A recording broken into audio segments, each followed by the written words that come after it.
guys, our guys, won. Tua, 466 yards, 3 TDs. Tyreek, 11 receptions, 215 yards, 2 TDs. Hey, some say Tyreek is the most feared player in the league.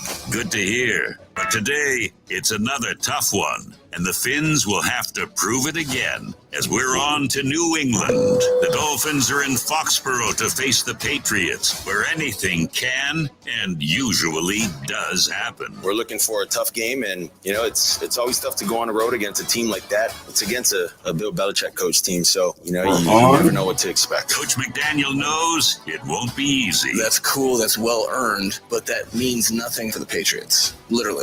0. We can't take the points from last game and put them in the points of this game. And Christian Wilkins knows things need to be better on his side of the ball. We all know that wasn't our standard, and we got to play better defense, and it starts with me. In just a bit, we will know for sure. Game Day Uncensored, Sunday Night Football Edition. The pregame show for real Miami football fans on AM 560 Sports, WQAM, FM 99.9 HD2, and always live on the free Odyssey app. Game Day Uncensored is sponsored by South Florida Lexus Dealers. Experience amazing. By Tito's Handmade Vodka. Tito's Handmade Vodka on game day? Pour me in, coach. Edmore Sawgrass Cadillac. Make sure your next Cadillac is backed by Morse at Edmore Sawgrass Cadillac. Proud partner of the Miami Dolphins. By JM Lexus. At JM Lexus, you'll always get the home team advantage. And by Williamson Automotive. Williamson is Miami. Oh, yeah. Football, week 2. And we got a primetime matchup, ladies and gentlemen. Welcome on in. It is Game Day Uncensored here on 560 WQAM. Tobin here with you alongside Omar Kelly and Alejandro Solana. Trevor Harris producing our shindig here today as we have 4+ hours of pregame action to get you ready for the Dolphins' Week 2 matchup against the New England Patriots, your 1-0 Miami Dolphins, venturing over to Foxborough to take on the dastardly Patriots and that bastard Bill Belichick. Oh. Is he really a bastard? Oh, yeah, dude. I mean, he's not even great anymore. You're bothered still by 18 years of dominance? Nothing. Omar, I listened to him today. Listened to him this week. Nothing's changed. I hate everything. I hate the voice. I hate the face. Everything. You hate the melatonin personality and talk like, Miami Dolphins are great. I'm just, Tua is phenomenal, and Jalen Waddle, he's a really great player. Tyreek Hill is a phenomenal athlete. He'll name off 22 players. It's incredible. Bore you to death in a monotone tone. And say nothing. By the way, say absolutely say nothing. Yeah, say nothing. So yes, it does. It still bothers me, and it's going to be a joy tonight. I think with this primetime matchup, should be a fun one. Obviously, we come off an electric game last week. I mean, last week, like I said, sometimes this Dolphin seems like drugs, and that was exactly what last week was, because into your veins, right? Tua and Tyreek Hill right into my veins, Omar. It's the most exciting thing in the sport. It's the Solana. You might be right. Has it changed at all? It's just as good as it was last year. Can you name a duo that's a little bit more exciting? Right now? No. I'm trying to think, because Tyreek is obviously number one. Devontae, I don't even know who's throwing to him. Is it Jimmy G? And then Kirk Cousins. Come on, Kirk Cousins and Justin Jefferson. Nah. Win a game. How about you win a game before? Go win a game. We call you more exciting. I'll tell you something. I'm watching today. I watched a lot of Jaguars and Kansas City, with Mahomes and Trevor. Yeah. Wow, this was a bad game. What a bad game. These two, this took like a good, it took like halfway through the second quarter for any team to look any kind of decent. Like Patrick Mahomes finally got it going because Trevor Lawrence forgot that you're not allowed, I shouldn't throw the ball backwards today. So you thought, this is going to be a great match. No, terrible game. There's been so much bad football all over the place, and the Dolphins feel like they got the most exciting thing in the league. That's why they're on primetime, baby. That's why they're on primetime, dude. Listen, I gotta acknowledge it's sexy. It looks good. It might be a primetime situation for a couple of games a year if we could keep this all together, keep the band together. Of course. Everybody can't have concussions. No, can't have concussions. Yeah. Can't have full body injuries. Tyreek can't retire after his contract's up. You got to extend that a couple more years. Keep him the highest paid player in the NFL, and obviously he'll continue to play because I think he likes money. He changes week to week. I don't know what the hell he's talking about. I do realize now, and I apologize to everybody in South Florida. Tyreek Hill is a liar. And I did not I think know. he lied about that Dan Marino thing. He did lie about the Dan Marino thing. Tua said he lied about the Dan Marino thing. I was like, wow, that's such a great story. And then my first reaction was, I don't know if it's true. I don't know if it's true. I think I now have to listen to Tyreek, and we need to have a truth or lie meter on Tyreek, because 50% of the things he says is fiction. Yeah. I did not know this. But it sounds good. Oh, it sounds great. Everything he says sounds good, which is why I love it. He just gets up to the mic and he says, "What do you want to hear? What do you want to hear? I'll deliver it." I'll tell a story. Yeah. Like I cannot believe how much that dude lies. If you guys don't, if you don't know what we're talking about, like after the game last week, they were like, "Oh, you guys seem so insane." He goes, "I gotta tell you, man, I saw Dan Marino, and Dan Marino's like, I saw him at the bar. At the bar, which was like, it should have been our first little nod. Like, wait, what?" I mean, they're on the road. Well, Dan's usually at the bar. Yeah, exactly. Go ahead, Solana. I won't reveal too much, but let's just say, hey, this is Game Day Uncensored. We tell the truth here. Dan Marino at the bar on the road traveling with the team is not a rare sight. So you think like he saw him at the preseason hotel bar and he's just like, Reek. Dan is always at the bar. But you can find Dan at the bar. Well, good. That's what he should do. He's Dan Marino. I tell the truth, sir. I tell the truth. So Tyreek Hill's like, oh yeah. So Dan was like, you guys need to meet more. I always met with my guys, so we started meeting more, and like players only. Don't forget, wow. He said players only. Players only. He's like, no coaches allowed. And so everybody's like, they're getting the goosies over this great story, and it is a great story. Wrote it, but then we're like, wait. They've only just started meeting, like, privately? No. Right after practice. He said meeting right after practice to talk about the practice and talk about things in terms of what you want to do. No coaches allowed. Mm-hmm. I bought it. Tua was like, yeah, that's not true. Not true. We've been doing that for years. That's not true. And Tyreek told another fib. Tyreek is a liar. Yeah. But it's okay. He can lie to me. He's a truth exaggerator. He can lie to me all he wants if he keeps doing what he does. Correct. Yes. That's exactly what it is. He exaggerates the tiniest of fact to make it sound like something when really nothing. He doesn't do film study. He plays Madden. That's right. And he knows how players are rated based on their Madden grade. Guess what? Yeah. Whatever the hell he's doing, lying, exaggerating the truth, telling us a bunch of BS. Keep effing doing it, man. Yeah, my eyes don't lie. I'm going to confront him about his fiction in his storytelling. I'm like, dude, I realized I didn't cover you last year. I realized you tell a lot of stories. He tells whoppers. He does. He goes out there and he just does whatever he wants. So, all right, fun matchup this week against the New England Patriots, a divisional matchup. It's obviously at a geographical connection where we hate that city up there. So this is always fun, even though everybody kind of looks at the Patriots as this is going to be a very down year for them. Obviously, Mac Jones. Everybody seems to hit a down year. What's a down year? You know what down year is like compared to them. I mean, they're in the 9-win realm. Maybe is that a down year for the Patriots? I don't know. I don't know if there'll be 9 wins. I think McCorkle's got to go out there and show himself to not be a bum, and then maybe I'll buy 9 wins. But they'll be 7 to 8 wins again, probably, right? Like. That's what they've been the last 2 seasons. On coaching alone, coaching and defense. Defense, coaching. Their defense is good. But they have a lot of injuries on their offensive line. Yeah. Like I think the big thing the Dolphins got to look for this week is you got to make good over that stinker last week with the defense, because that was bad. They dialed it up when it mattered, which was good.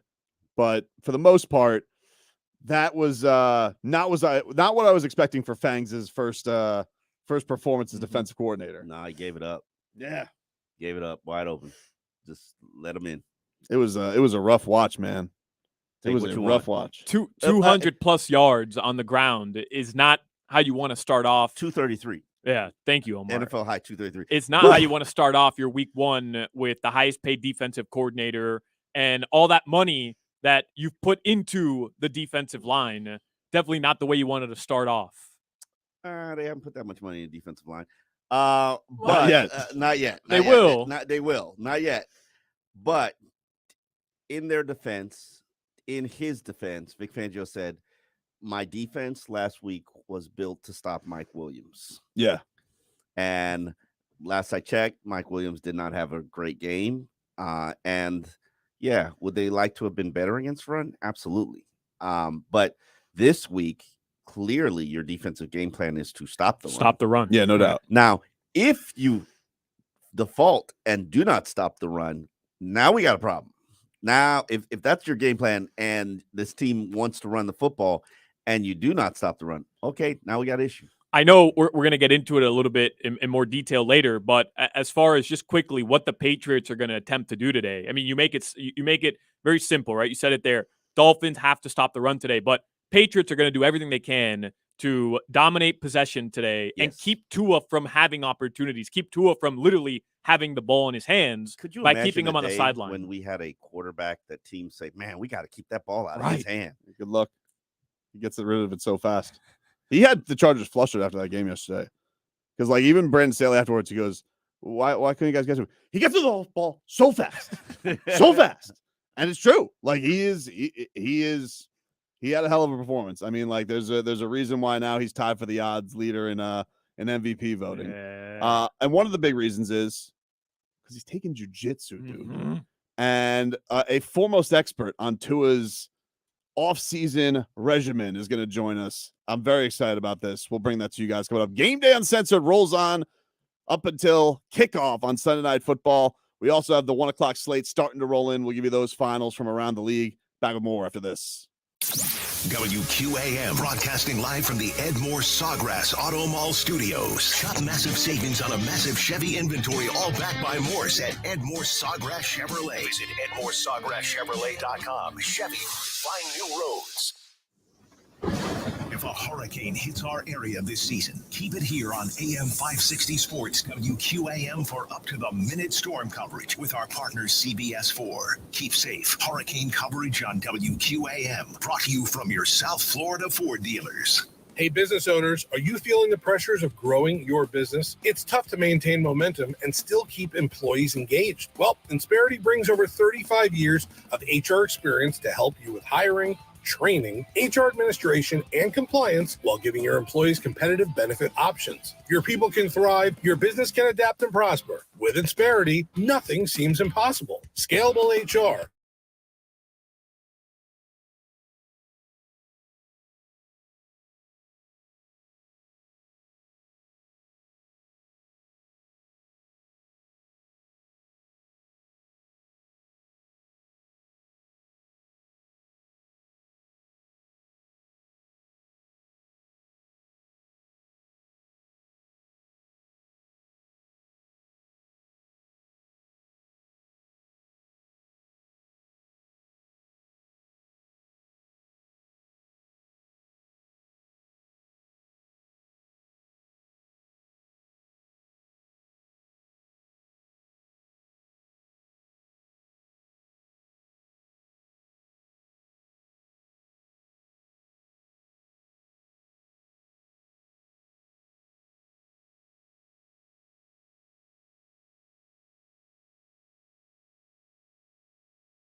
Welcome back into Game Day Uncensored here on 560 WQAM. Tobin here with you alongside Omar Kelly and Alejandro Solana.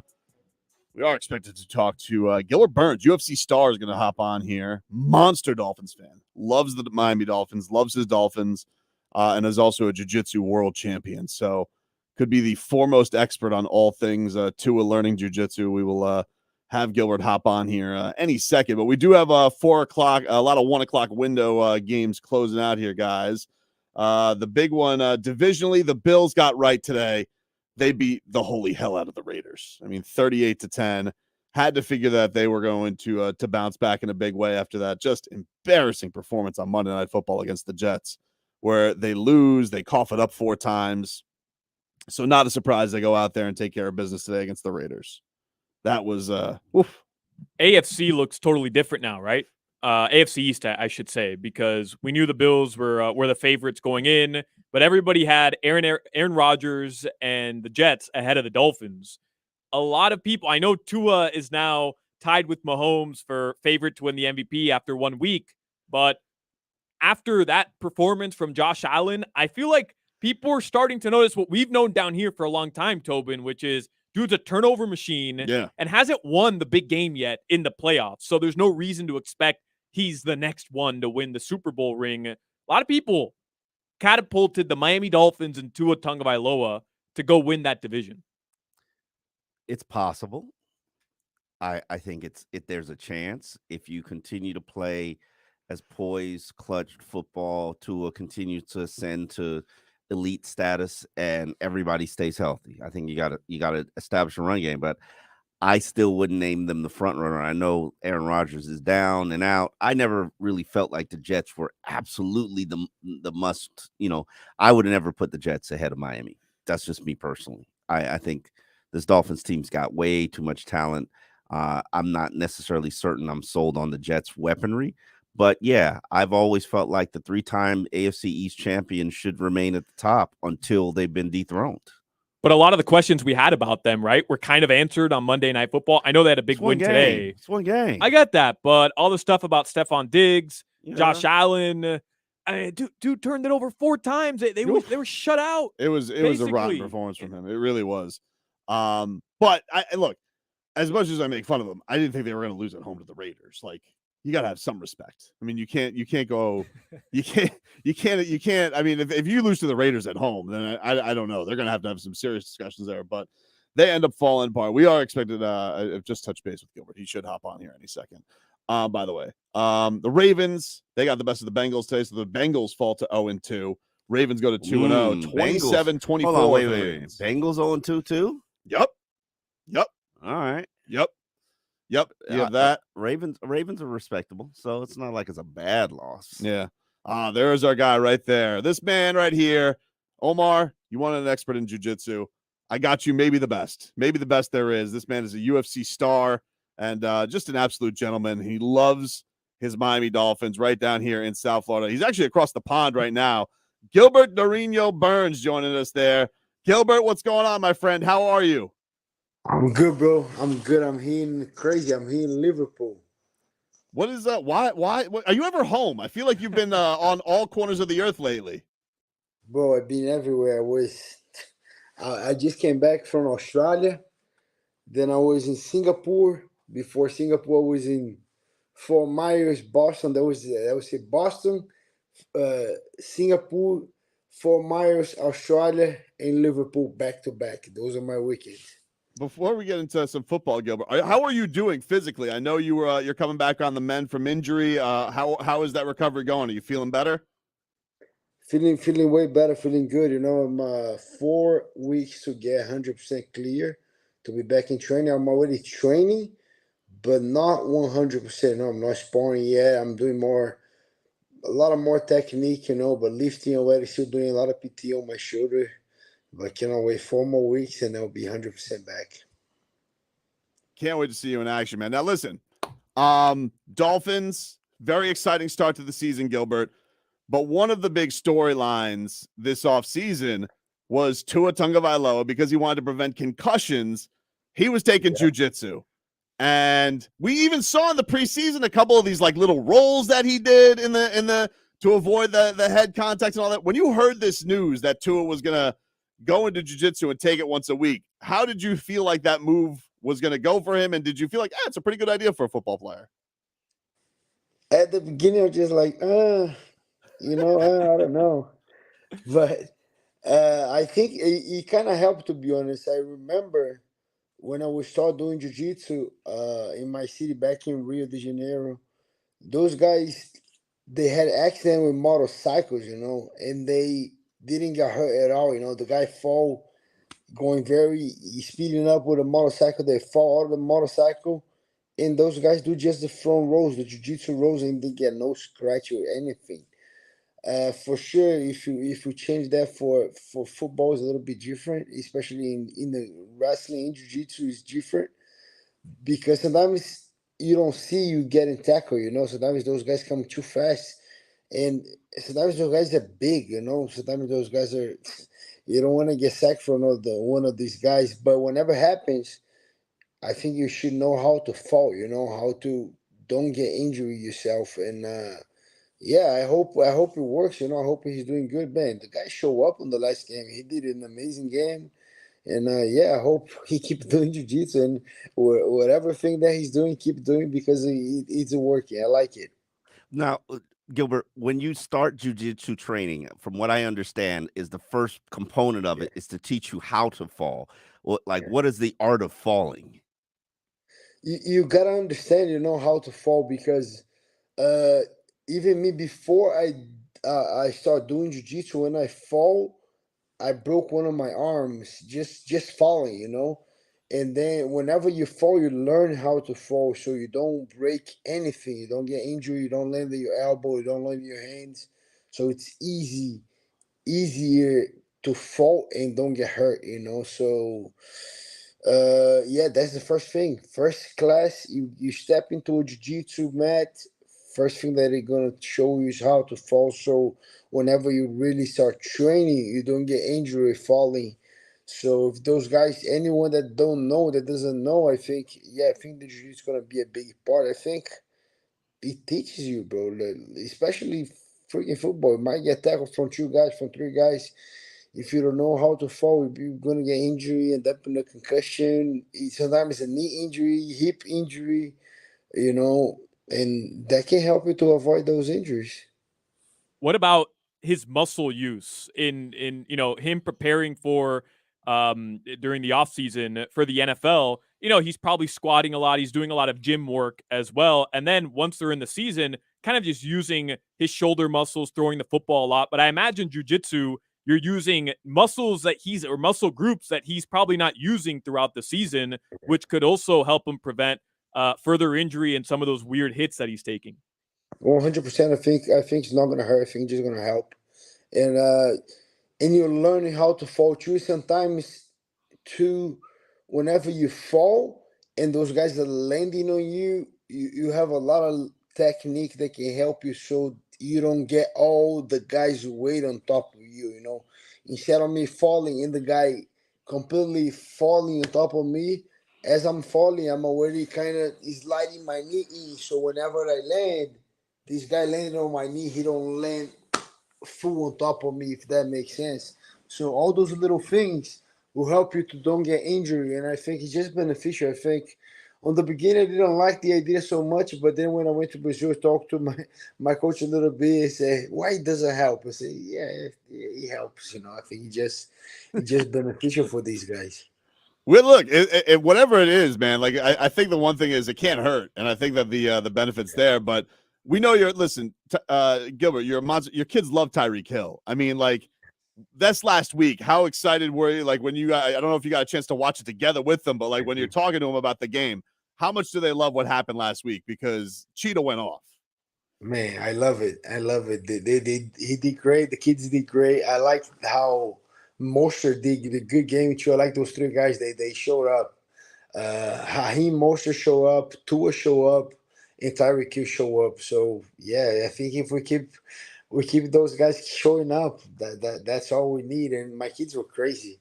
And even though we We have a couple of friends that went to a training camp, and my kids love that because I try to enforce my kids. The little one is super technical. He's playing quarterback. He's still playing flag. My 9 years old son Joshua and Pedro, my oldest one, he's playing tackle already. He's at Boca Braves down in Boca Raton. He's playing tight end and he played a couple other positions, but they both very good. But I'm putting the mentality that I got one of the guys sent me the video from Tyreek Hill saying that he was the smallest guy as he was growing up. All the tryouts, all the teams that he was playing, he was the smaller one. But I saw the story that he's saying, yeah, I might be the smaller one, but I'm gonna be the fastest one. And always he's putting a lot of extra work. He was doing a bunch of sprints after the session, and I'm just introducing that to my kids, showing I'm not gonna push you. I'm not gonna do it, but they already say I want to be an NFL player. If you ask, that's what they're gonna say. Say, oh shit, if you really want to do it, if you really want to be it, let's go. We gotta do the actual work. So after session, those guys are doing extra sprints and doing just like Tyreek Hill, and I like it very much. Are you? When do you get home, man? Are you going to go to a game? They're back home, I think, next week. Are you? How many games do you plan on getting out to this year? I'm planning to go to a lot of games, so I'm done with the travel. Like I said, I travel 5 weeks back to back, and I'm done. That's the last one. I went to today here to Liverpool to one of Everton game. Everton plays against Arsenal. That was from one of our common sponsors, Stake.com. So they brought me all the way here to watch the game. We lost 1-0, but it was a Yeah. good game. I'm still gonna be here until Tuesday. Tuesday morning, I'm gonna train the guys there, and that's one of the things I'm gonna help those guys to fall to. If something happen, they want to learn how to fall. For sure, I'm gonna show those guys a little punch, a little bit of MMA, a little kicking, maybe a little grappling, and I think I'm gonna play with them a little bit on Tuesday, and then I'm flying back home on Wednesday. Looking forward to get to the game on Sunday. All right. That sounds good, Gilbert. Hey, before we get you out of here, man. So you said you'll be back like in 4 weeks. Best case scenario, like, do you want to be fighting by like January, February? Like, when do you think you plan on fighting again?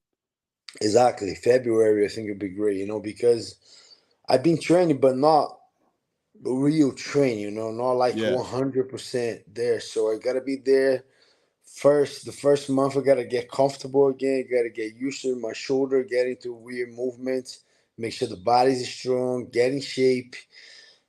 That might take 2-3 months to really get in a great shape. Make sure I'm not injured. I'm confident with my work with my left shoulder back. And yeah, I think that leads us to February. That will be a great day for me to come back.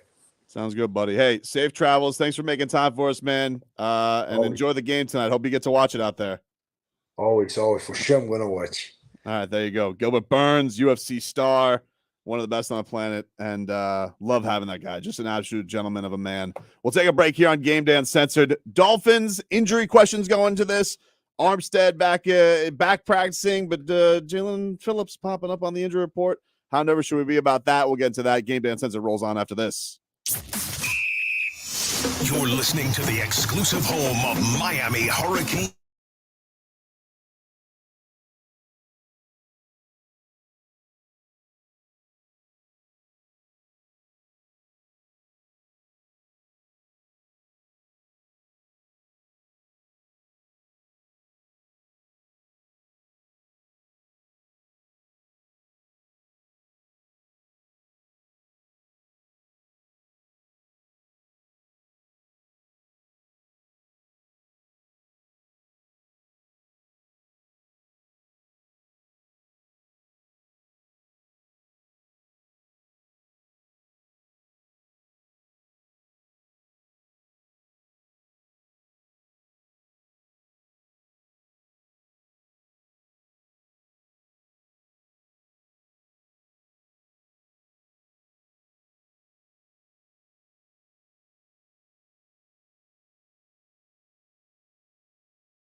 AM 560 Sports, WQAM, FM 99.9 HD2, and always live on the free Odyssey app. Sponsored by South Florida Lexus dealers, Tito's Handmade Vodka, Edmore Sawgrass Cadillac, JM Lexus, and Williamson Automotive. Welcome back into Game Day Uncensored. Tobin here with you alongside Omar Kelly and Alejandro Solana, getting you ready for week 2. Miami Dolphins, New England Patriots, Sunday Night Football. Let us get to some keys to the game here, brought to us by Ed Morse. Ed Morse Sawgrass Chevrolet is your lease return headquarters. Click edmorsesawgrasschevrolet.com and see how you're backed by Morse when it comes to returning your lease. Ed Morse is a proud partner of the Miami Dolphins. So, boys, this game definitely, I wouldn't say New England has the firepower of the Chargers. We know we're 0-2, by the way. Ryan Tannehill and them boys in Tennessee beat him in overtime. Justin Herbert. Justin Clutch Herbert, yeah. Oh, he did exactly what you needed him to do, right, with the ball at the 10, which is take a sack, and then settle for overtime. It's tough. It's tough for the wonder kid. Lacking that it gene, baby. Yeah. I'm telling you. The big question this week, Omar, as far as health is concerned with the Dolphins, Armstead was back practicing. How do we feel? Like, what is the because I felt last week I didn't feel very good about the idea of him playing, but it seems like we are going in a much more positive direction. So will the Dolphins, do you feel like the sense is the left tackle is going to come back today? I do believe that you're not going to take him to New England. You're not going to put him through pregame workouts and then not play him. I know, I don't know if he's ready to play 50 snaps. So maybe we're on a snap count, snap limitation, or maybe we test it out and see how it goes. But I don't think you put him through all this. He practiced three straight days. Now, limited action, but he practiced 3 straight days.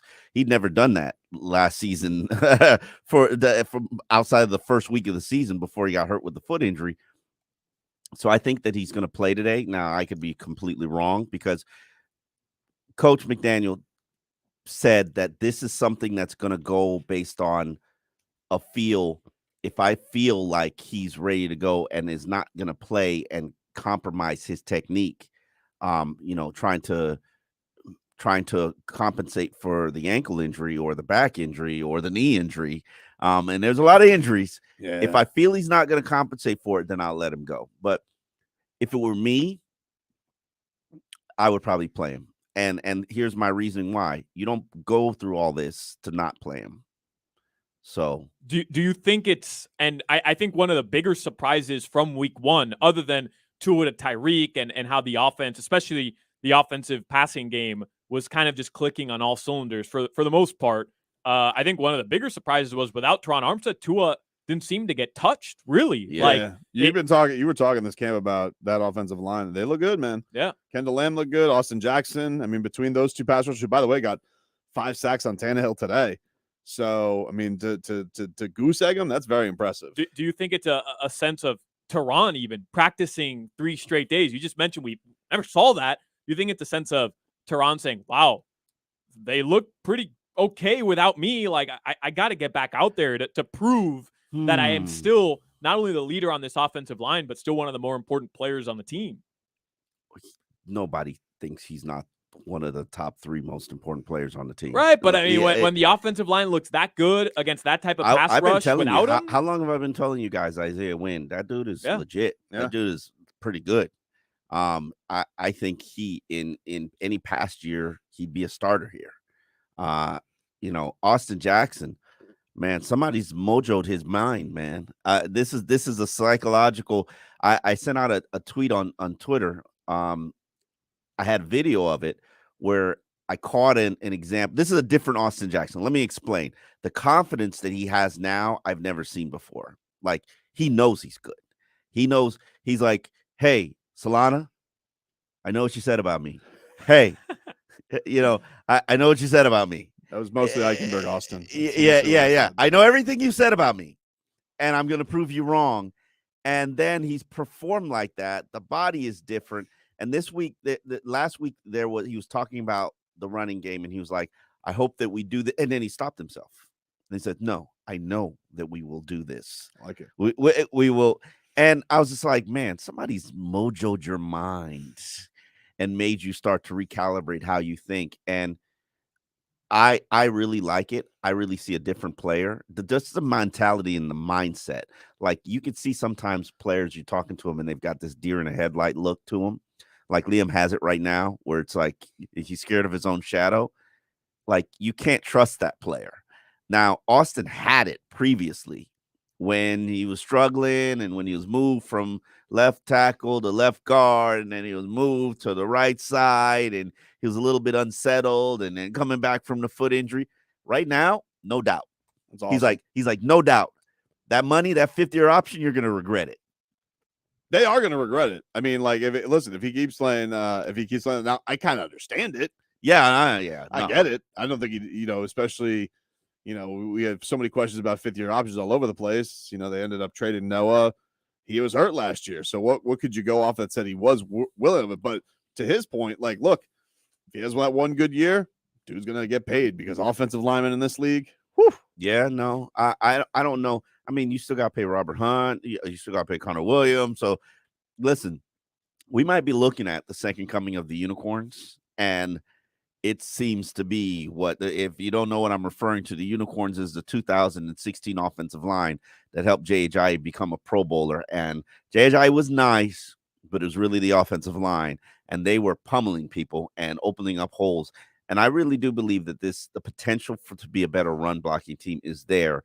They just have to be committed to it. But as long as you're protecting to it, all things are gravy, baby. Well, they did. They had a commitment to it early in that game. Like it was one of those things where I think that they definitely show that they can do it.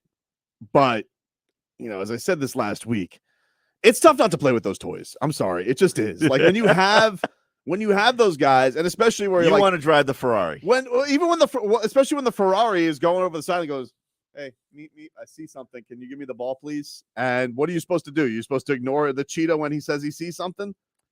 I don't think Cheetah's like that. I really don't think he's like he like Cheetah. He said something today, this week, and I think we got the sound of it where he was basically like, I don't care if you put 3 people on me. Yeah, I'm still gonna get mine, and he's pretty much truthful. That's truthful. I don't think he worries. Like I think this game, I think he's okay with being a decoy. I think he's okay with basically not being the focal point, especially when a coach like Bill Belichick is going to be basically bracketing him, having a safety shadow him, pressing him, and really, forcing everybody else on the team to beat him. That's how Bill Belichick plays. He forces you to play left-handed if you're right-handed. And I was reading I apologize to all the weirdos out there who are left-handed. I was reading some of the the history of Patriots, Bill Belichick going up against Tyreek. I mean, it's not like they were able to stop him, but his numbers don't seem as flashy against Bill Belichick's defense as they do against some of the others. But we also saw Tyreek in motion like I had never seen before. I mean, pre-snap, he is moving in every which direction. He does it all the time. I know he's doing that, but I think we saw it to a different extent, almost a different degree week one. It's to avoid the jam. It was and I tell you one thing that was good about it last week is the penalties weren't there for the procedures on all that stuff. Like that stuff was frustrating last year because they were trying a lot of that stuff and you'd get stuck in the muck because somebody did something wrong. Tyreek too. Like they just weren't set in the right place. But he is terrifying when it is. Here is Tyreek Hill on going to dominate no matter how many people are on him. I'm still going to dominate that no matter what, man. You feel me? I mean, I still got a job to do, and that's to run my route. So you put 2 guys on me, 1 guy on me, 3 guys on me. I'm still going to, run my route to get open. Oh, so good. Or is he lying? Doesn't have to be open, no, by the way. I mean, I have visual proof of that. Doesn't have to be open. Because before he's open, Tua's finding the spot to pass it to him. And before he's making his break, that ball's there already, which was, to me, so impressive. Like some of those passes, Tyreek's covered over the top and underneath, but Tua knows exactly where he's going to be, and he's throwing it before Tyreek even makes that break. People don't realize this, and I hope I'm not telling you these things. Tua's said multiple times, I don't throw to receivers, I throw to spots. And receivers are just supposed to be there. Yeah. And so a lot of times when you see an interception, it's usually a guy not being where he's supposed to be. And I'm not saying that Tua's perfect, but Tua's very good at understanding, recognizing coverages, and knowing where the ball's supposed to go, and the precision that he throws with. He throws the spots. Like, look at that touchdown in the end zone. You have no idea to win the game. You have no idea how many times I've seen that in practice and red zone work. They do red zone work every day, and every day Tua goes to the 20. It's like it's money time. You're throwing it at spots where defenders can't even. It's only your receiver who can get the ball, and he knows how and where all his receivers. Because think about it, we don't have a high point quarterback. I mean, high point receiver. No, and it's one of the things too. Like, look, you have, so much stuff is made on the arm. Like when you get crunched down like that, that ability to get through those tight windows. Man, he just has no fear with that stuff. He's so good at it. He's so good at it. Yeah, nope. He's very good at precision passing, accuracy. I would say right now, top 5 in the NFL, if not number 1. It's amazing. The other piece of news from camp, Friday. Oh, yeah. Jalen Phillips popped up on the injury report. How worried should we be about this? You should be worried because it's something he's been battling for a couple of days now. We haven't said anything in the media because, as I always say, Patriots week, it gets real.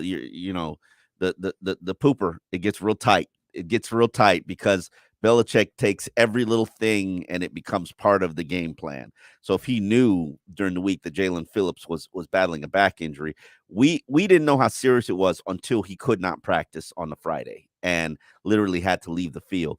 Now, is there hope that he'll play? And I'm sure Toradol and a shot in the back will kind of, free things up for game day.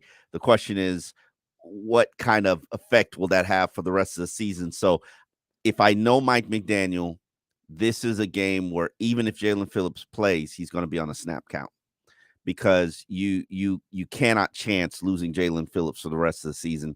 Backs aren't anything to play with. I think you're going to see a high usage of Emmanuel Ogbah. You'll see Chase Winovich.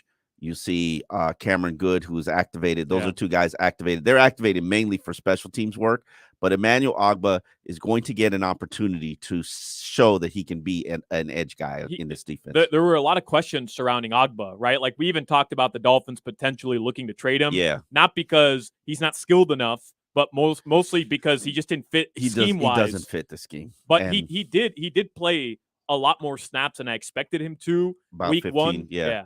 But that could have been the back injury. And it was a ridiculous amount of defensive snaps. I think they played like 80 snaps on defense, which was crazy. It was a lot.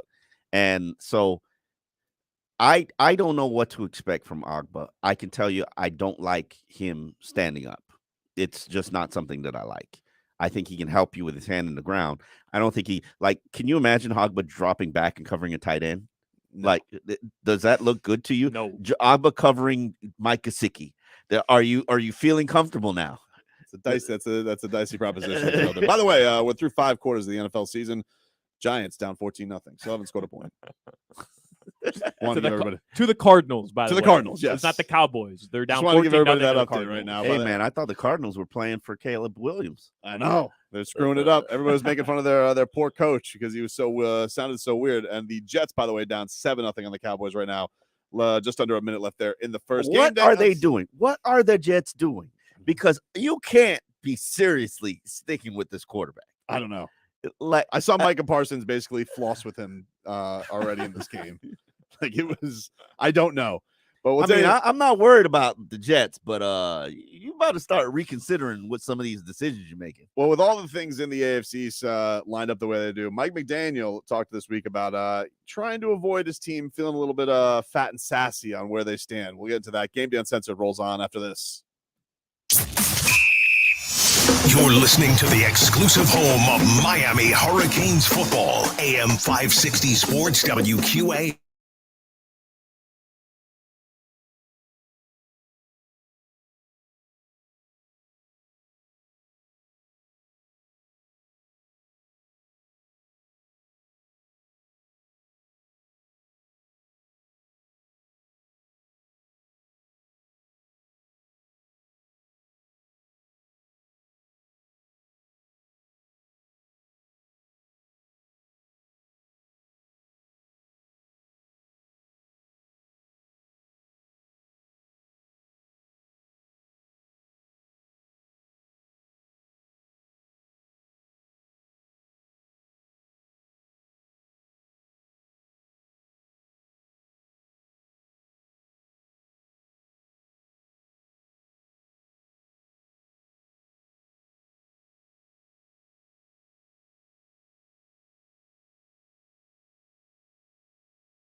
It's a team like that. It's against a Bill Belichick coach team. So, you never know what to expect. Coach McDaniel knows it won't be easy. That's cool. That's well earned, but that means nothing for the Patriots. Literally.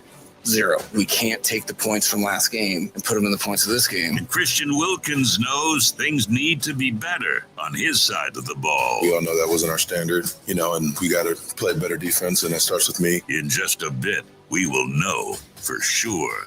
Game Day Uncensored, Sunday Night Football Edition, the pregame show for real Miami football fans on AM 560 Sports, WQAM, FM 99.9 HD2, and always live on the free Odyssey app. Game Day Uncensored is sponsored by South Florida Lexus Dealers. Experience amazing by Tito's Handmade Vodka. Tito's Handmade Vodka on game day? Pour me in, coach. Edmore Sawgrass Cadillac. Make sure your next Cadillac is backed by Morse at Edmore Sawgrass Cadillac. Proud partner of the Miami Dolphins. By JM Lexus. At JM Lexus, you'll always get the home team advantage. And by Williamson Automotive. Williamson is Miami. Welcome back into Game Day Uncensored here on 560 WQAM, hour number 2 of your pregame coverage as we are getting you ready for Sunday Night Football, Week 2, Miami Dolphins taking on the New England Patriots. Prime time. Prime time, dude. Prime time. Coach Prime, 3-0. Killing it right now. That was crazy last night. That was fun. He is fun. They are fun. And, they have the fun right now in college football. Dolphins, they have the fun right now in the NFL because that was an electric game. So much fun, the back and forth. Now, was it the greatest defensive performance ever? No, certainly not. But, the offense always had the answer. Always had the answer. Even if there was a turnover, they had the answer. That's what made it so much fun last week. Imagine if they actually clean up the snapping. Yep. And continue to execute in the red zone. Yeah, what the hell happened there with old Connor Williams? Like, is that just something that gets fixed because it was week 1, not jitters, but I don't know, just week 1 mishaps, or is that something that could persist throughout the season? I was a gentleman and I left him alone during the preseason, and I left him be in the first week of the season. If we have a snapping issue, I'm going to be on that. Really? I understand, got to work off the rust. I didn't feel like I don't need justification. I don't need explanation. I just need you to fix it. Yeah, just fix it, dude. Just fix it. And then this week, let's see if you fix it. We can't have any snapping mishaps because drives are very hard to get in the NFL, especially when you're, and if you look at this offense, it's not like they're 3 and out a lot and punting a lot. This punter might not get used very often this season just because of who Tua is and how efficient he is at converting third downs and extending drives. So the thing is, when you get there, you gotta finish it off. You can't afford to lose the ball in the red zone. Like come on, tragic. Could have beaten the Chargers by 2 scores last week, right? Like you take into account just that first drive, you get all the way down to the 2-yard line and you have that dumbass mistake. Cost you points there. I mean, as great as the comeback was and as great as Tua was and Tyreek in the second half, you could have been in a much safer situation. Yeah. And then relying on Sanders to do, put you up a score, and then that happened. Yeah, I mean, you lose that game, and it was written all over it, right? He misses the extra point, and then you come down the field and they beat you by a field goal. You weren't going to do anything. You weren't going to cut him. You're not going to do anything. What did you say about Jason Sanders after he missed that extra point? Well, just imagine he misses the extra point, and then Dolphins come down, Chargers come down, they beat you, and the first thing you're watching on Sunday Night Football is Noah Igbenogany scoring the opening touchdown for the Cowboys. Dolphins fans would have been in shambles. I want to know Sunday night. I want to know what the bad things are that you said about Jason Sanders after he missed. I'm saying what everybody else is saying. Cut his ass and put Leo Messi in a damn Dolphins jersey and let him kick extra points. Because you know what? Leo Messi, without even practicing, doesn't miss that extra point. That'd be a major pay cut for him. It would be. Good point. It's a good point. It would be. He doesn't have time for Dolphins football right now. Yeah, no. He's doing his Messi magic type of thing all over the place. But man, look, it's tough not like I know everybody says it's it's weird. It's 1 week. You can't overreact. It's hard not to after that week because you had this. You got to. You had everything that you wanted in that in that week. You got to see your offense be amazing. You got to see your quarterback be healthy again. Defense sucked, though. Defense sucked, but, they were clutch. They were clutch. Dude. They were clutch. They were clutch. They turned Justin Herbert into a pretzel that last drive. Yeah, man. Intentional grounding, 2 sacks, and 1 fourth quarter drive that Jason Sanders leaves open to lose the game. Yeah. That was a clutch performance, no doubt about it. They dialed it up. That's what they had to do. That's what, Fangs, he was just saving it in his back pocket. He was like, all right, let's blitz on this final important drive. Let's stop playing around. I'm ready to get after it right now. Yeah. And he did basically say, we had to shake things up. Yeah, in a big way. That can't happen tonight, though, right? Not that it can't, but I'm saying Patriots can't put that many points on the board, like just based on offense alone, right? Can Mac Jones do what Justin Herbert did to you? No. Maybe if Mike Gesicki goes off. I mean, it's one of those things, like, you look at this Patriots team, and no, they don't have the firepower on paper. Man, what are you saying about Devontae Parker? What are you putting disrespect on Devontae Parker's name? I have to. Is that what you? Yes. I have to hear, because guess what? The least shocking thing in the world, Devontae Parker, questionable for today's game. The least damn shocking thing in the world. No, it's not. You putting disrespect on Juju Smith-Schuster? They're putting their own disrespect on Juju. One time in the world, he was like a top 10 receiver in this league. He played half their snaps. I mean, he's learning their offense. I'm making excuses here, but he's learning their offense. He's figuring it out. No, I just think that this is like the only thing you worry about in a time like this. You feel like you have the more talented team. It's classic look ahead, like you or a fat cat game. That's like you saying you're looking ahead from New England? I'm just what? I'm not saying. I think it's one of the things. If you're a Dolphins fan, it goes back to what they did against the Chargers last year, right? It's like they were feeling themselves like, all right, you know what? San Francisco's a really good team. That's not going to happen to the Chargers. We got this. And then they got embarrassed again. So that's the only thing is, like, you're worried about the Dolphins, like, feeling themselves a little bit going into this game because Bill Belichick will make you pay if you feel yourself a little bit. That's true. That's why he should have their attention. He really should have their attention. One, Bill Belichick, name me the time that you didn't take an L on special teams in this matchup. Yeah, like, you're going to take an L on special teams. Let's just have a draw on this one. Then Mac Jones, despite what people want to say, he's too light. He's like, what? Stop. No. How too light? Like, are we talking like Tua's Coca-Cola and he's like the experimental version of Coke? He's like Coke Cherry. Oh, it has a semblance of Coke, but then it has a fruity flavor to it. A semblance is in that, like, both came from the same factory, but yeah, pretty much. He's like Coke Zero or Pepsi Zero. He was Tua's water boy. What? He was Tua's water boy. I mean, but he came in and he broke all of Tua's records at Alabama. I mean, I'm rolling my eyes too. I mean, he did do it. He was a Pro Bowler his freshman year. Rookie year. Tua was never a Pro Bowler. You can't call him Tua. He would have been a Pro Bowler. He is Tua light. He can't do the things that Tua Tagovailoa did week 1. He's not capable. He doesn't have the weaponry. But I don't disagree with you. But he also doesn't have the weaponry. Give him the weaponry, even though you're the one over here throwing around Juju Smith-Schuster like we're supposed to put some respect on his Parker, name, Juju Smith-Schuster, Mike Gesicki. He's not that talented. Don't do it for you? He's not talented enough to do what Tua did. If you told me the thing I fear most, Gesicki revenge game is definitely the thing I probably fear the most. You don't fear a Devontae Parker revenge game? Nah. Listen, contested balls, Devontae's got that, baby. Nah, I don't feel that. He's never open. He's just going to catch contested balls. His revenge game card is already passed because he was already there last year. Like, Gesicki's prime for a revenge game. Revenge game works like he's got to get revenge on Mike McDaniel for never playing him. That's classic revenge game. That's what he's got to look out for. Listen, I do have a very big key to the game for this game. Mm-hmm. It's Mike Gesicki. He played 33 snaps last week. If he steps onto the field, you just got a big boy Debo him. You just got to smush his face into the dirt because you know he can't block you. Like, there's nobody on this team that Mike Gesicki can actually block. Not a cornerback. Kader Kohu could bully him.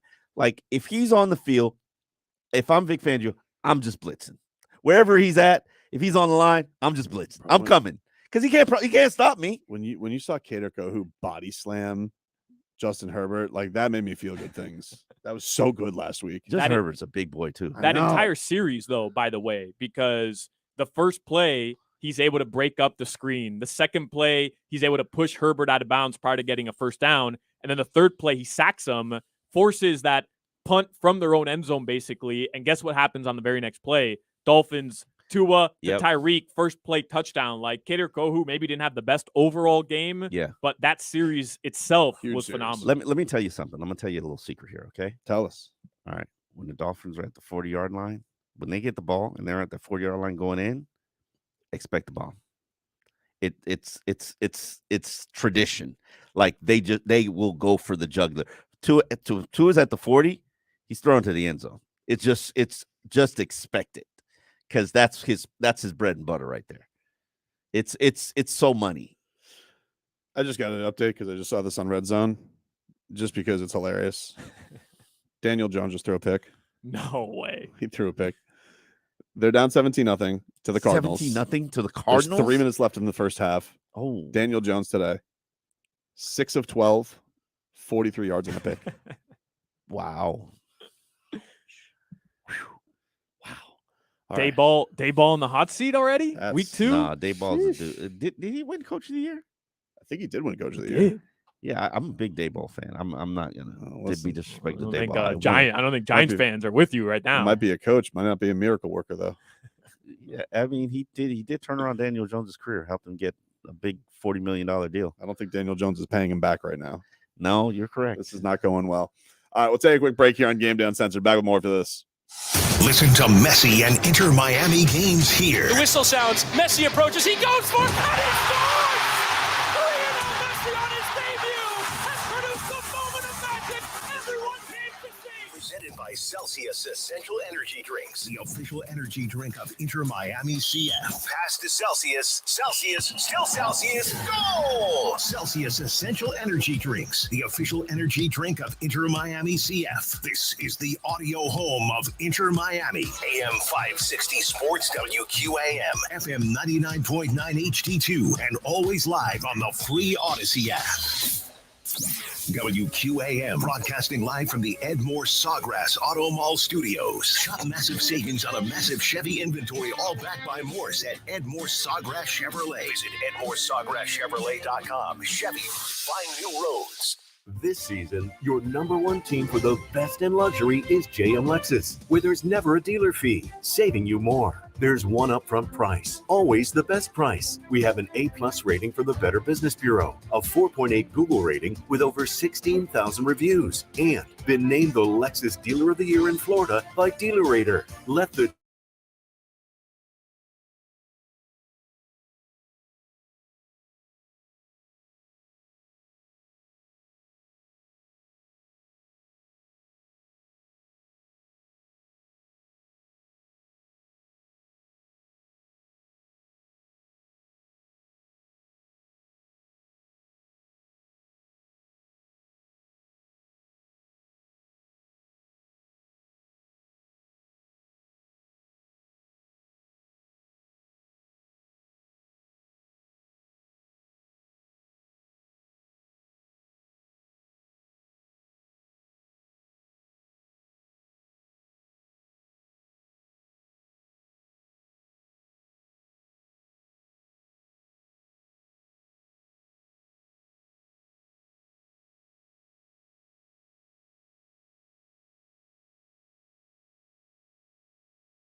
99.9 HD2 and always live on the free Odyssey app. Sponsored by South Florida Lexus dealers, Tito's Handmade Vodka, Edmore Sawgrass Cadillac, JM Lexus, and Williamson Automotive.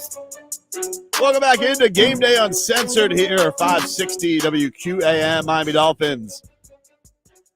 Sunday Night Football tonight against the New England Patriots. Right now, we have the 4 o'clock slate going on right now. The Jets, they are on the board. Garrett Wilson turning on the Jets.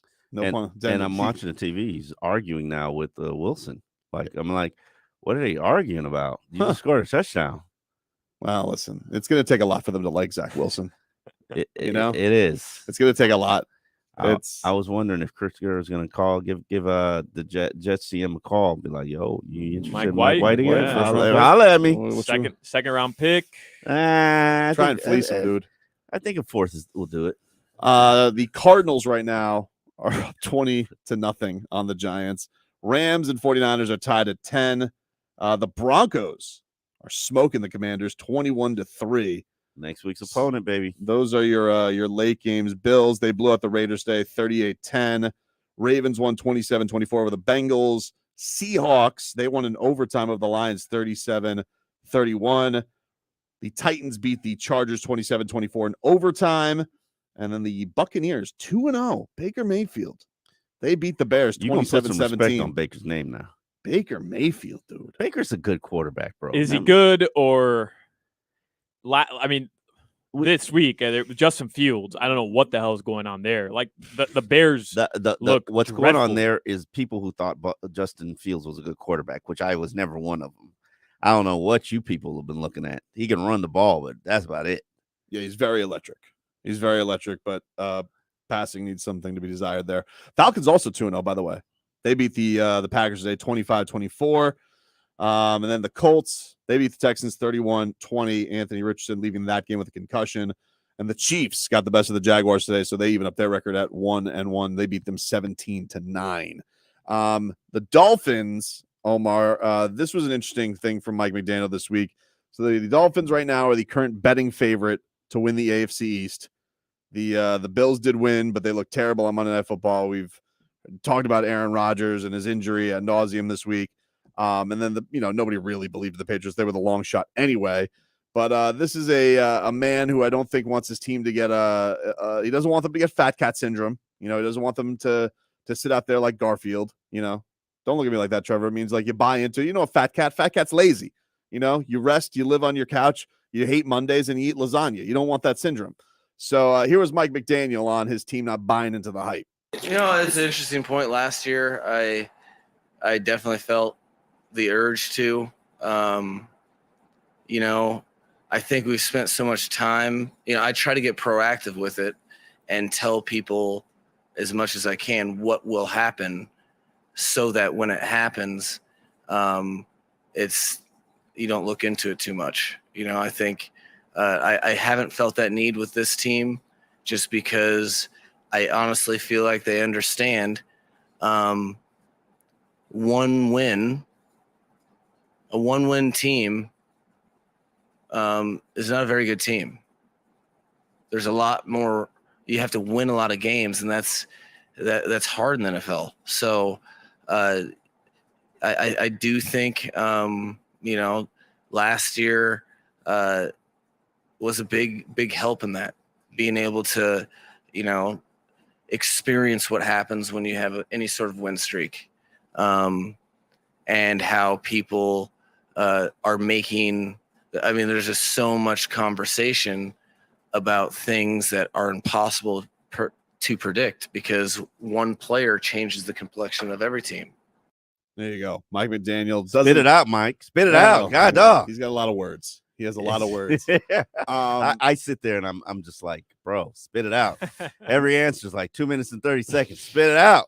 What do you make of that, though? The idea that he thinks that, first of all, he doesn't feel this is really reflective on last year and the win streak. But look, there definitely is a lot of people blowing smoke up the Dolphins. You know what this? Yeah. It's. As for those who've been around during the Dave Wanstead years, this was a lobster trap week. Man, they should have put lobster traps up in the locker room, because I mean, Dolphins are the best team in the NFL right now. Everybody's saying that. Tua's MVP. Yep. Tua's front runner for MVP with Patrick Mahomes. Yep. Mike McDaniel and Dan Campbell, front runner for Coach of the Year. Super Bowl odds. Let's do it. Like, bro, it's been 1 week. You beat the Chargers. Yeah. Like, who beat the Chargers today? The Titans. Yeah, okay. Titans are gonna head to the Super Bowl too. Not the same though, dude. Like, they just beat the Chargers. It's so, like, how much better is this when you watch a Dolphins game right now? And it was overtime. Think how crazy this is to say though.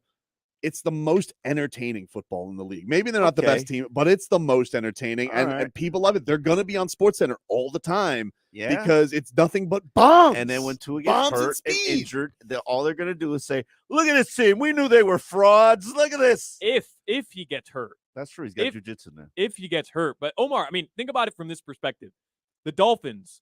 Through a quarter and 3 minutes, there was 11 minutes remaining in the second quarter, week 1. Yeah. Tua was already over 200 passing yards. I've never seen that in my life from a Dolphins quarterback. I watch it all the time in practice. Yeah, you watch it all the time in practice, but when it matters on the field, we haven't seen that from a Dolphins quarterback since Dan Marino, where they're throwing for 200 yards in a quarter. Like, Tannehill was throwing 200 yards per game over the 7 years here. So for us to watch that product on the field and not be hyped up about it, like, you have to understand it from the fans' perspective, where they're finally seeing exciting football, not just winning football, exciting football, and they're buying into that hype. Look, it could go out there and it could be a stinker tonight because it's prime time. It's in what's actually going to be a hostile environment, not like LA was, which is basically a road home game. It was a Dolphins home game. Yeah, so it's definitely, you're going into actual enemy territory today. Mm-hmm. So that's the challenge. That's definitely something that's different. I definitely think the Dolphins have the better team. They have the more talented team. But this is the NFL, man. We see weird stuff. Look at you could look around the scores today. The thing that is interesting though is that, there was so much made about the Dolphins, and this is an offensive thing, not a defensive thing, because obviously there's a lot to work on the defense. But you look around, and it seems like a lot of the league is just kind of a step slow right now. Even the elite quarterbacks, watching Lawrence and Mahomes today, like, not be on the same page with their guys, doing weird things. Justin Herbert is not, flashing right now. Joe Burrow has not been doing good. Yeah, and Tua just looks so in sync with everybody last week. That's the thing that was a marvel. Like, man, week 1, they were running like a machine. Hold on. Put timeout. It was against the Chargers defense. Dude, calm down. No, but the Chargers, the Chargers defense, we were praising it going into the game last week. We were saying how impressive their edge rushers were, how good their safety help was going to be. Yeah. Like, we were praising that defense the entire time. Yeah. And what they finished last year? Bottom dweller. I mean, I'm not saying that what you're seeing offensively is not going to continue. It's not going to be at that level. Like, that was ridiculous. But it was ridiculous against a defense that wasn't really very good. And who knows what the Chargers will be and how good they'll be. Hell, they might miss the playoffs this year. But not a great start for them. Yeah, not a great start for them. But in terms of the efficiency from Tua, yeah, you could expect that. That Tua's money. Third downs. Like, I watch practice and it's like, oh, it's third down. All right, let's see how he converts now. It's not if he will convert. Let's see how he converts now. Big plays, Tua does it. Tyreek open, Tyreek in motion. It's here. It's staple of the offense. I'm expecting Jalen Waddle to get off. Last week, I will say, surprised about Durham Smythe. I'm sorry. That came out of left field. Like, I've watched Durham for now 6 years of his career. I've never seen him move like that ever in my life. Now, you know what? He was probably held back by Gesicki because, like, he was the blocker. Right. Gesicki was the playmaker. And, like, you don't want to, like, outshine your roommate because you feel bad for him. Mm-hmm. But now, like, he's not burdened by, Gesicki not being able to block all over the place and having to do the dirty work. He could spread his feathers like a peacock.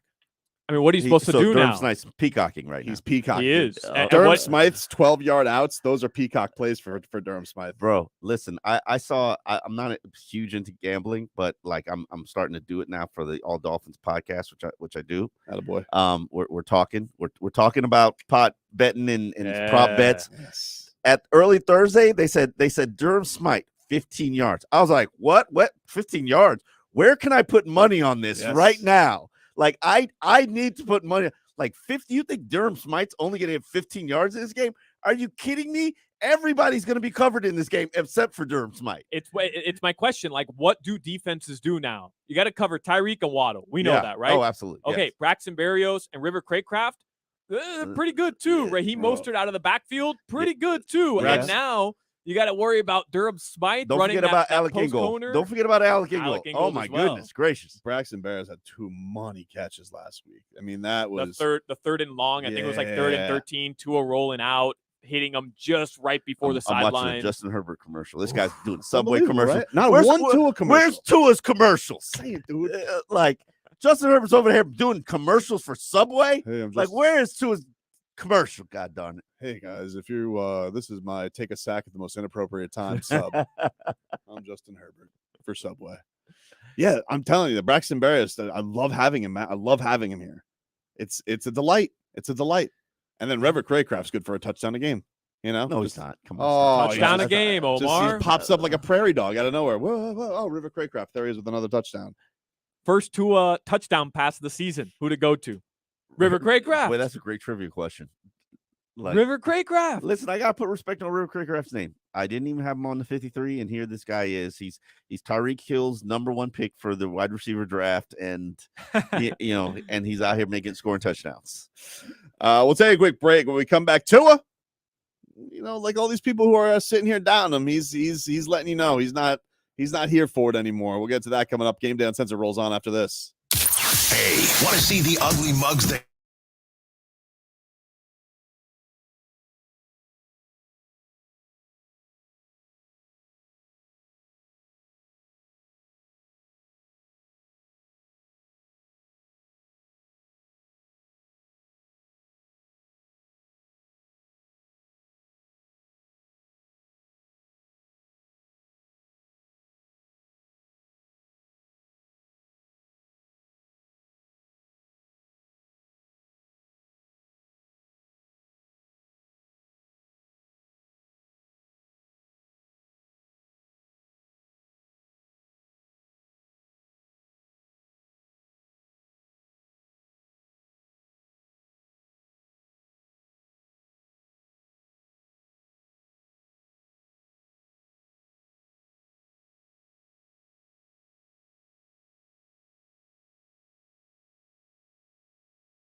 Game Day Uncensored on AM 560 Sports, WQAM, FM 99.9 HD2, and always live on the free Odyssey app. Sponsored by South Florida Lexus dealers, Tito's Handmade Vodka, Edmore Sawgrass Cadillac, JM Lexus, and Williamson Automotive.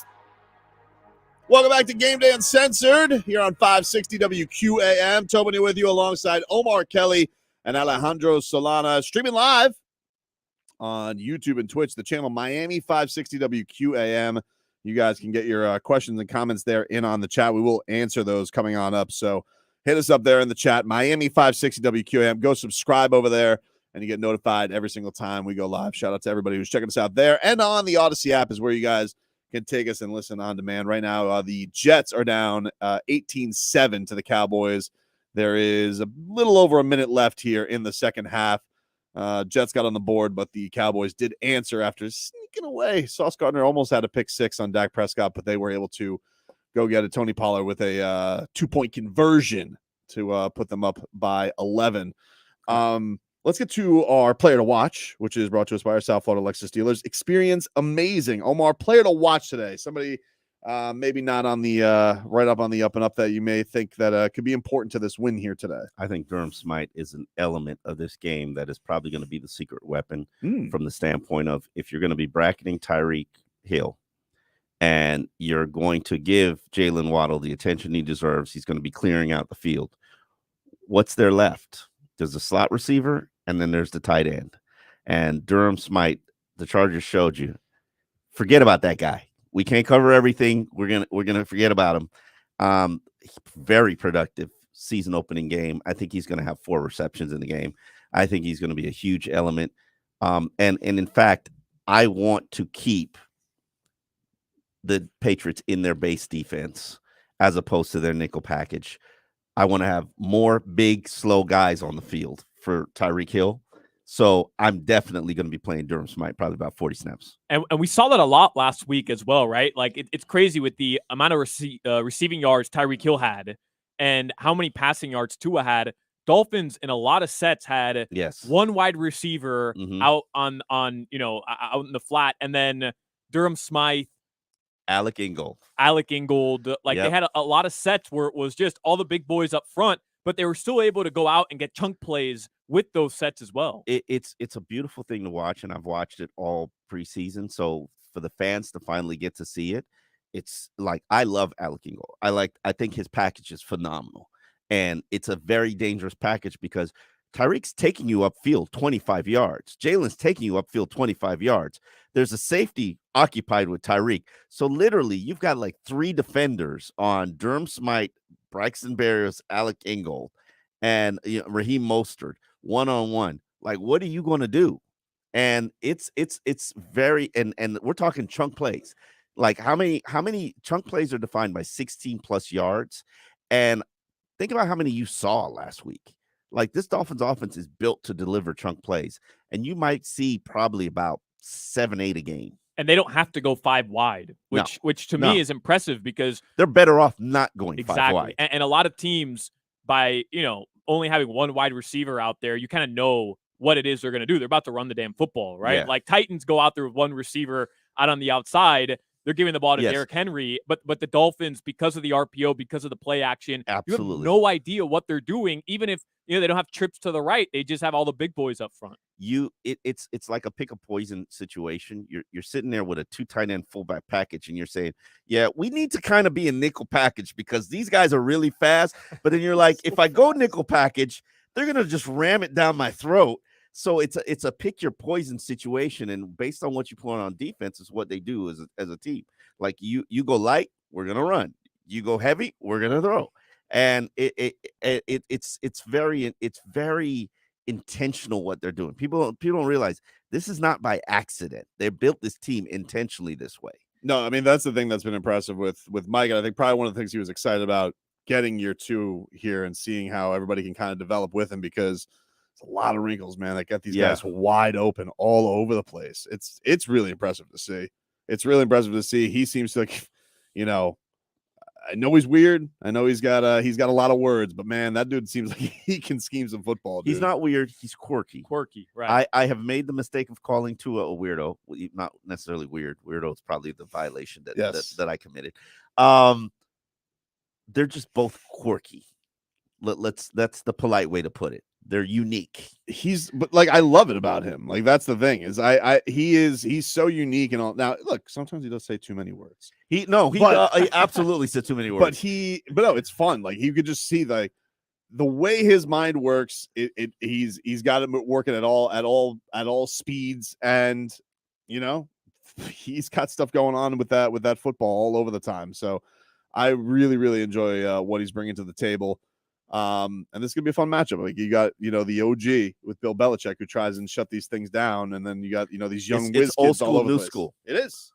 It's old school, new school. The way that we talked about the Chargers game last week, though, I'm surprised we're not doing the same with the Patriots. Where remember going into the game last week, where we were saying, "Hey, the Dolphins, if they could have had one game last year where they would have wanted it back, and they want to kind of go out and I guess be vindicated of that loss, it was LA." To me, the other one was that late game in Foxborough. I know Tua wasn't playing, but you had that interception by Teddy Bridgewater late. Dolphins ended up losing, I think, by 8 points. They were in that game the entire time and arguably outplayed New England. So I'm a little surprised we're not doing the same thing with this matchup here, where we're saying Dolphins lost against Chargers last week. They went in there and they proved a point, and they want to do the same thing, go back into Foxborough. Tua, as you always mention, Omar, undefeated against Bill Belichick. Undefeated. He's healthy. 4-0. 4-0, baby. This team outside of Jalen Phillips seems the healthiest it's been over the last couple months here. Like, why not have that same mindset of, don't think of it as, hey, we're flying high and mighty right now because we put up so many points last week. We're the talk of the NFL. On the contrary, like, they want to go back and finish off what they should have done last year in Foxborough as well. I also felt like Bill Belichick was taking pot shots at Tua this week. I didn't like it.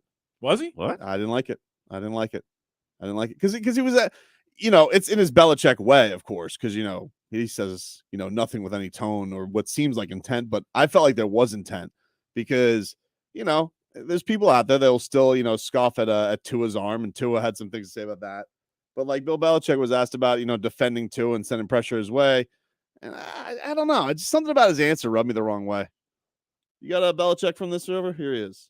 Bill, against the Chargers, Waddle and Hill both averaged over 19 yards every time they touched the ball, and Tua had 0 sacks. Is there a correlation there in terms of pressure on Tua and allowing plays to develop? And that is one of the keys against those weapons.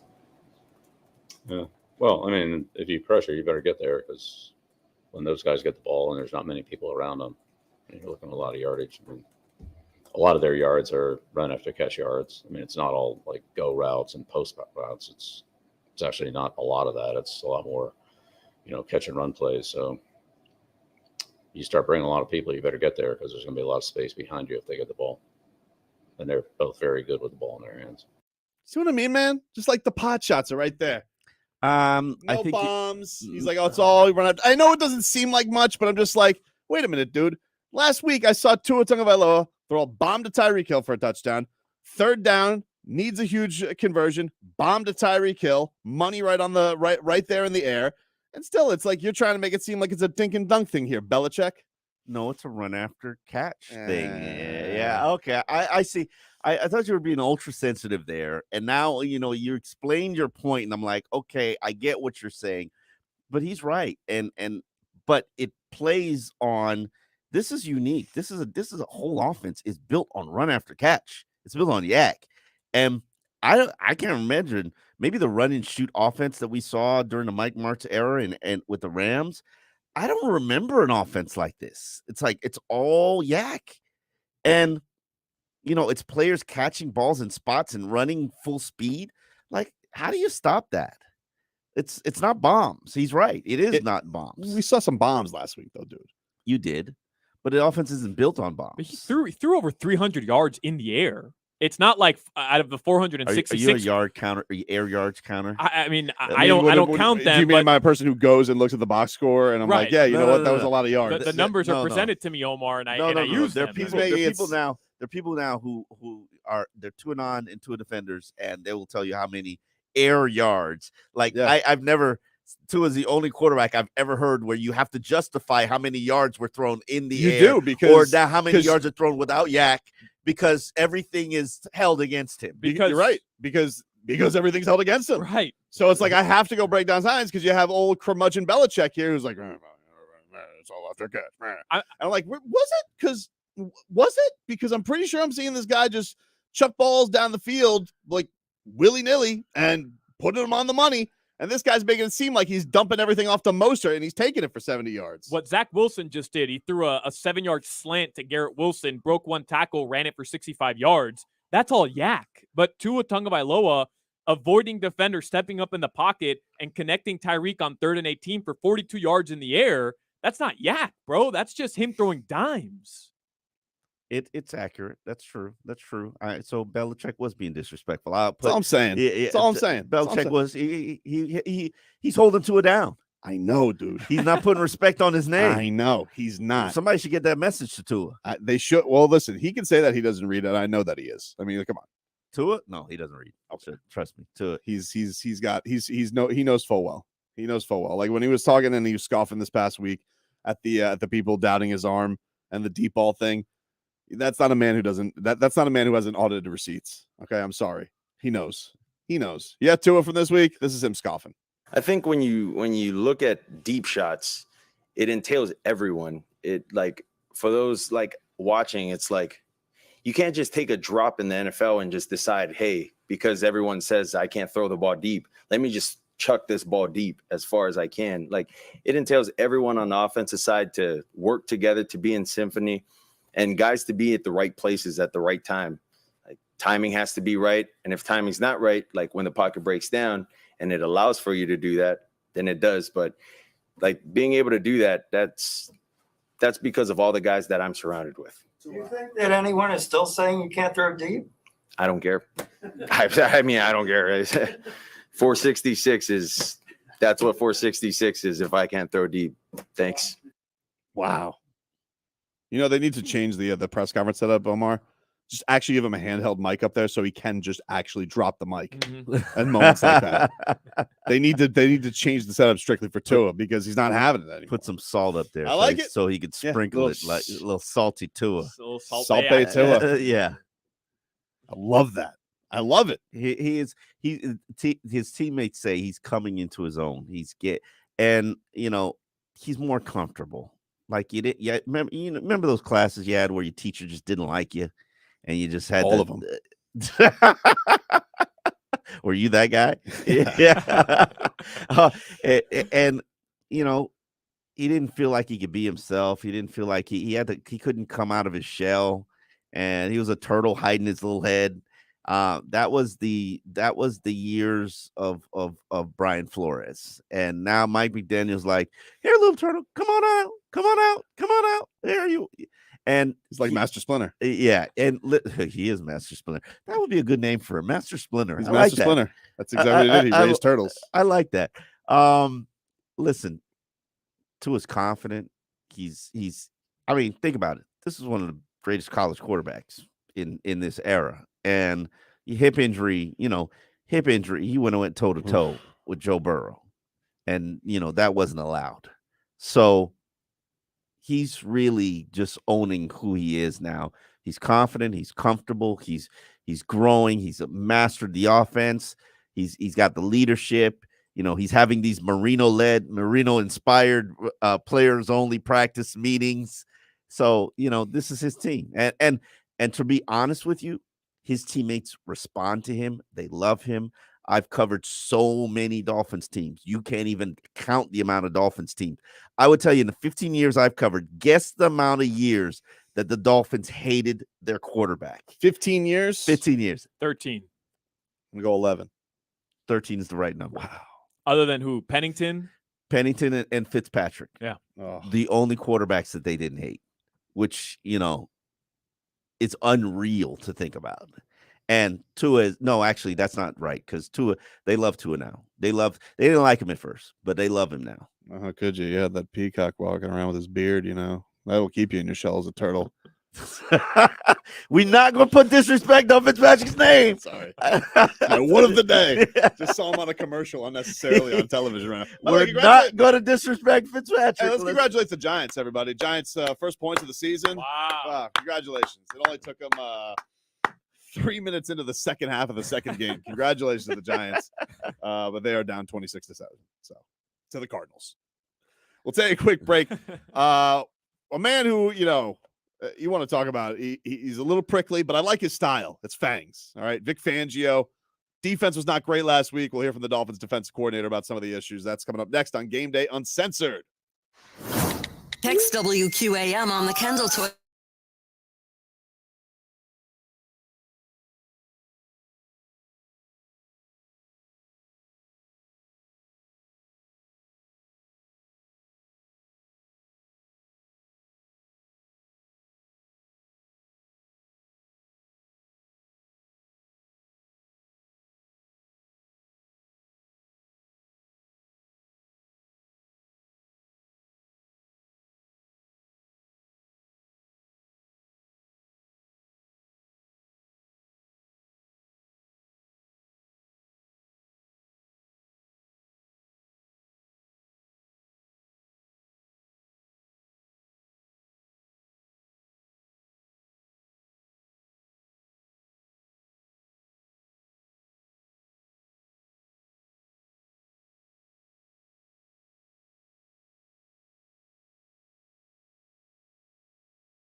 It was a tough one, though. But in the end, the good guys, our guys, won.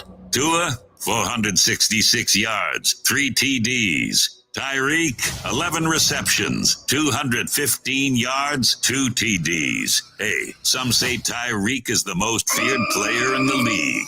Good to hear. But today, it's another tough one, and the Finns will have to prove it again as we're on to New England. The Dolphins are in Foxborough to face the Patriots, where anything can and usually does happen. We're looking for a tough game, and it's always tough to go on the road against a team like that. It's against a Bill Belichick coach team, so you never know what to expect. Coach McDaniel knows it won't be easy. That's cool. That's well earned, but that means nothing for the Patriots. Literally.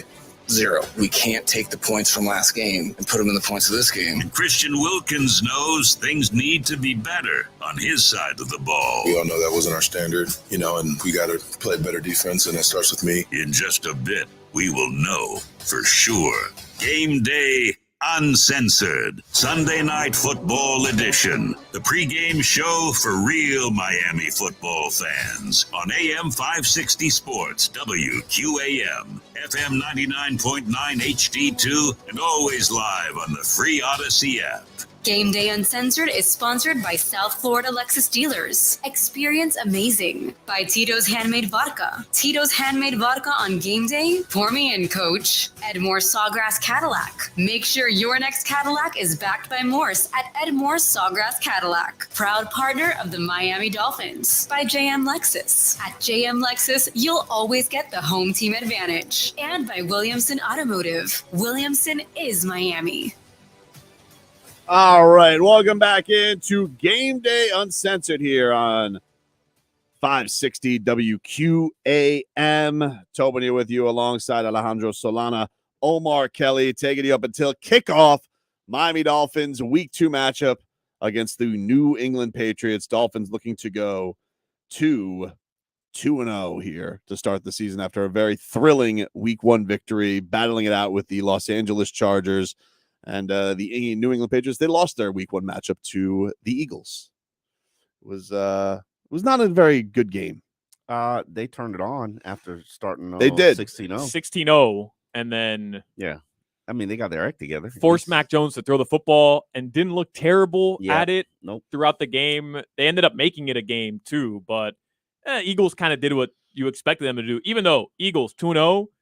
An unimpressive 2-0 for Philadelphia. Yeah, they look better on Thursday night, though. They looked better on Thursday night. I mean, Kirk Cousins kind of put his window dressing there at the end, but they looked a lot more like the team that went to the Super Bowl. Kirk Cousins disrespecting me. No. I mean, he was fighting. Listen, Kirk Cousins usually on primetime. Oof. I mean, he put up numbers. But I thought the Eagles were fine. Like, because I don't think the Vikings are bad, even though they're off to an 0-2 start. You want to talk about on primetime. How about Jets without Aaron Rodgers are on primetime basically every week. All the time. And the Giants, who finally, hey, welcome to the 2023 NFL season, New York Football Giants, getting their first touchdown and point of the season, are on primetime almost every week as well. Those are like two of the top teams. I'll never understand with why. primetime slots. I don't understand why they make us suffer through so much Giants football. I don't understand it. I guess it's all the New Yorkers down here. We always get Giants games down here when the Dolphins aren't on. And it's just it drives me nuts. It drives me nuts. Speaking of that, Solana, can you give us a fantasy update here? Brought to us by our friends over at Tito's Handmade Vodka, who makes the good stuff for good times. Find recipes, videos, and more at Tito'sVodka.com. Tito's Vodka. Pour me in, coach. What do we got here, Solana? This Week 2 day. Who's been shining in fantasy thus far? Yeah. So here are your points leaders through 6:06 p.m. on Sunday. You started any of these guys on your fantasy team, you're probably looking good, right? You're in good shape. Keenan Allen today, 8 receptions, 111 yards, 2 touchdowns. He's up to 31 points. Mike Evans, 6 receptions, 171 yards. He had a touchdown, 29 points for him. Those are your 2 fantasy leaders. T. Higgins with 28. He had a pair of touchdowns. Nico Collins, DeAndre Swift on Thursday, Tyler Lockett all had big performances today as well. And as far as the Dolphins are going, Tyreek Hill, he right now is projected the most points out of any Finn. You're always going to start him. But Tua Tagovailoa projected 18 points on ESPN's fantasy website would be a pretty good performance from him. And I know Omar already gave us the heads up. If you got the prop bet for Durham Smythe over on receiving yards today at 15, Omar told you already, over, right? Listen, it jumped, over. that line jumped up to like 28 today. Did it? Yeah. Oh, people start. Yeah, they're getting hip to it. Sometimes when you see those lines, you gotta just jump on it. Durham Smythe projected from ESPN's fantasy, because I know Yahoo and all the other leagues have different point systems, but he's projected 7 points, which would get you around the 15 to 20 yard range from Durham Smythe. So I don't know if you want to start Durham Smythe. If you're short on tight ends, go ahead. One thing that gave away too many points last week, Omar, was the defense. Specifically, the Dolphins' run defense. They got gashed, dude. What the hell? Nowhere to go but up. Yeah, but what was that? Like we were sitting here, we were like excited about Vic Fangio. We love Christian Wilkins and Zach Sealer and that defensive line, and man, I mean, they got absolutely bullied. This will be a defense where your defensive tackles are head on, two gapping, and they just can't get moved. Unfortunately, a lot of those guys, including Christian Wilkins, was Raekwon Davis, Zach Sealer, they were getting moved out their gap. And lane integrity, gap responsibility. Also, I don't think the linebacker play was very good from all aspects of it. And it wasn't just David Long, because he only played 15 snaps. Andrew Van Ginkel leapfrogged him on the depth chart, winning the nickel inside linebacker job. I'm curious to see what happens now that he's really needed for the edge, especially if Jalen Phillips doesn't play, unless you're going to play some of the other guys outside on the edge. I don't know. Jerome Baker, I think he did okay, but not as good as he could have done. So this is going to be a scheme. Remember, Vic said they were playing to stop the pass, playing to stop Mike Williams. And if you look at the Chargers offense, you can understand why. And Chargers weren't effective running the ball last year, but they were effective in the preseason. And right now they've got the number one rushing attack. You also have the number one number 32 rushing defense. So justifiably so. I think somewhere the truth is in the middle. And I think Vic Fangio is smart enough, wise enough to figure it out. They did activate or sign Deshaun Hand from their practice squad. Yeah. He was probably going to make the 53-man roster before he suffered a knee injury. Hopefully he's past the knee injury right now, but they need a third defensive lineman to help them out. Here was Vic Fangio. This was him blaming the bad week one performance on himself. I think most of that was basically my fault there. Didn't have the guys ready to play the type of game that I think they're capable of playing. And somewhere along the line, I didn't do a good job of preparing them, for the run game during the week, the 10 days of preparation, because we started the week earlier. And somewhere along that way, I missed getting them ready for that. I don't know. Like, I know it's great to say, but I almost feel like you didn't believe it. I just think it's almost like when you're taking the blame for something, but you're also saying the reasons why you shouldn't be in this situation. I mean, it's like, we had somewhere along the way where we had all this time to prepare for this. 10 days. I only had 10 days to prepare for it. So you know what? That's on me. That's on me. Not on them at all. It's on me. I don't know. There's just something about me. I'm just like, I don't know if I believe Vic. Yeah, I didn't either. I think that was what you say. You fall on the sword. The linebacker coach, I don't think you guys were privy to that audio. He also fell on the sword saying, hey, I didn't get my guys prepared. We didn't do a good enough job. And that's what you say when you're coaching millionaires who don't like to be held accountable or blamed. And that's just generations players. Now, if it happens again and again and again, then obviously you got to crack the whip a little bit and make some changes. But you can't go out there and say, yeah, man, they weren't doing their job. Christian got moved off his gap. These linebackers, they're pretty booty cheeks. Well, especially week one, right? Yeah, I mean, he's coming in here. He's trying to earn he has the respect. He's Vic Fangio, but you can't come in after week one. You look like that. And if your Fangs take shots at your entire team, because like, who are you? You just got in here and you're supposed to be the defensive mastermind. I also didn't see many adjustments from the Dolphins defense. I mean, Omar, you know football way more than I do. At halftime, Dolphins clearly weren't stopping the run. No. And in the second half, they still struggled in the exact same spots. So, like, that's what confused me. They ain't changed nothing. They were terrified of Justin Herbert, and justifiably so. I mean, you couldn't even be aggressive in your pass rushes because Justin Herbert will take off on you and he'll run for like 50 yards. So I understood where there was a lot of things you got to counteract. You got to counteract an athletic quarterback. You got to counteract, a slot receiver in Keenan Allen that's probably one of the best slot receivers in the game. You got to counteract Mike Williams on the outside. You got to make sure everything stays deep. And yeah, Austin Eckler catching the ball out of the backfield. Well, okay, you worried about all that. They were gashing you on the run, and they really didn't put themselves in position to do the things that they do best. This team is at its best when they've got a lead and when their defense is able to pin their ears back and go hunt the quarterback. They weren't able to do that. Here's a little bit more from Vic. He said he doesn't want to hear about the team having to adjust to a new system as to the reason why they struggled in their first week. Oh, I don't know. I think that's a convenient narrative. We should be adjusted. Part of it's I got to be adjusted too and know what style best fits our players moving forward. And that can change from week to week on who the opponent you're playing. So I don't put a lot of stock into that. The old hate convenient narratives. Hey, listen, he meant to say that's a convenient excuse. Yeah. He just dialed it back a little bit. And justifiably so. The players were saying, yeah, we played that poorly because we're not really that comfortable in what we're doing yet and comfortable in the scheme. And I actually believe there's some merit to that. What's that face for? Because it's okay, yeah, but okay. This is supposed to be a defense that had all the tools. He's supposed to be the great guru that we had to not only go get him, but then we had to deal with his, I'm out flirtation for like 3 weeks where it's like, is Vic Fangio the coach?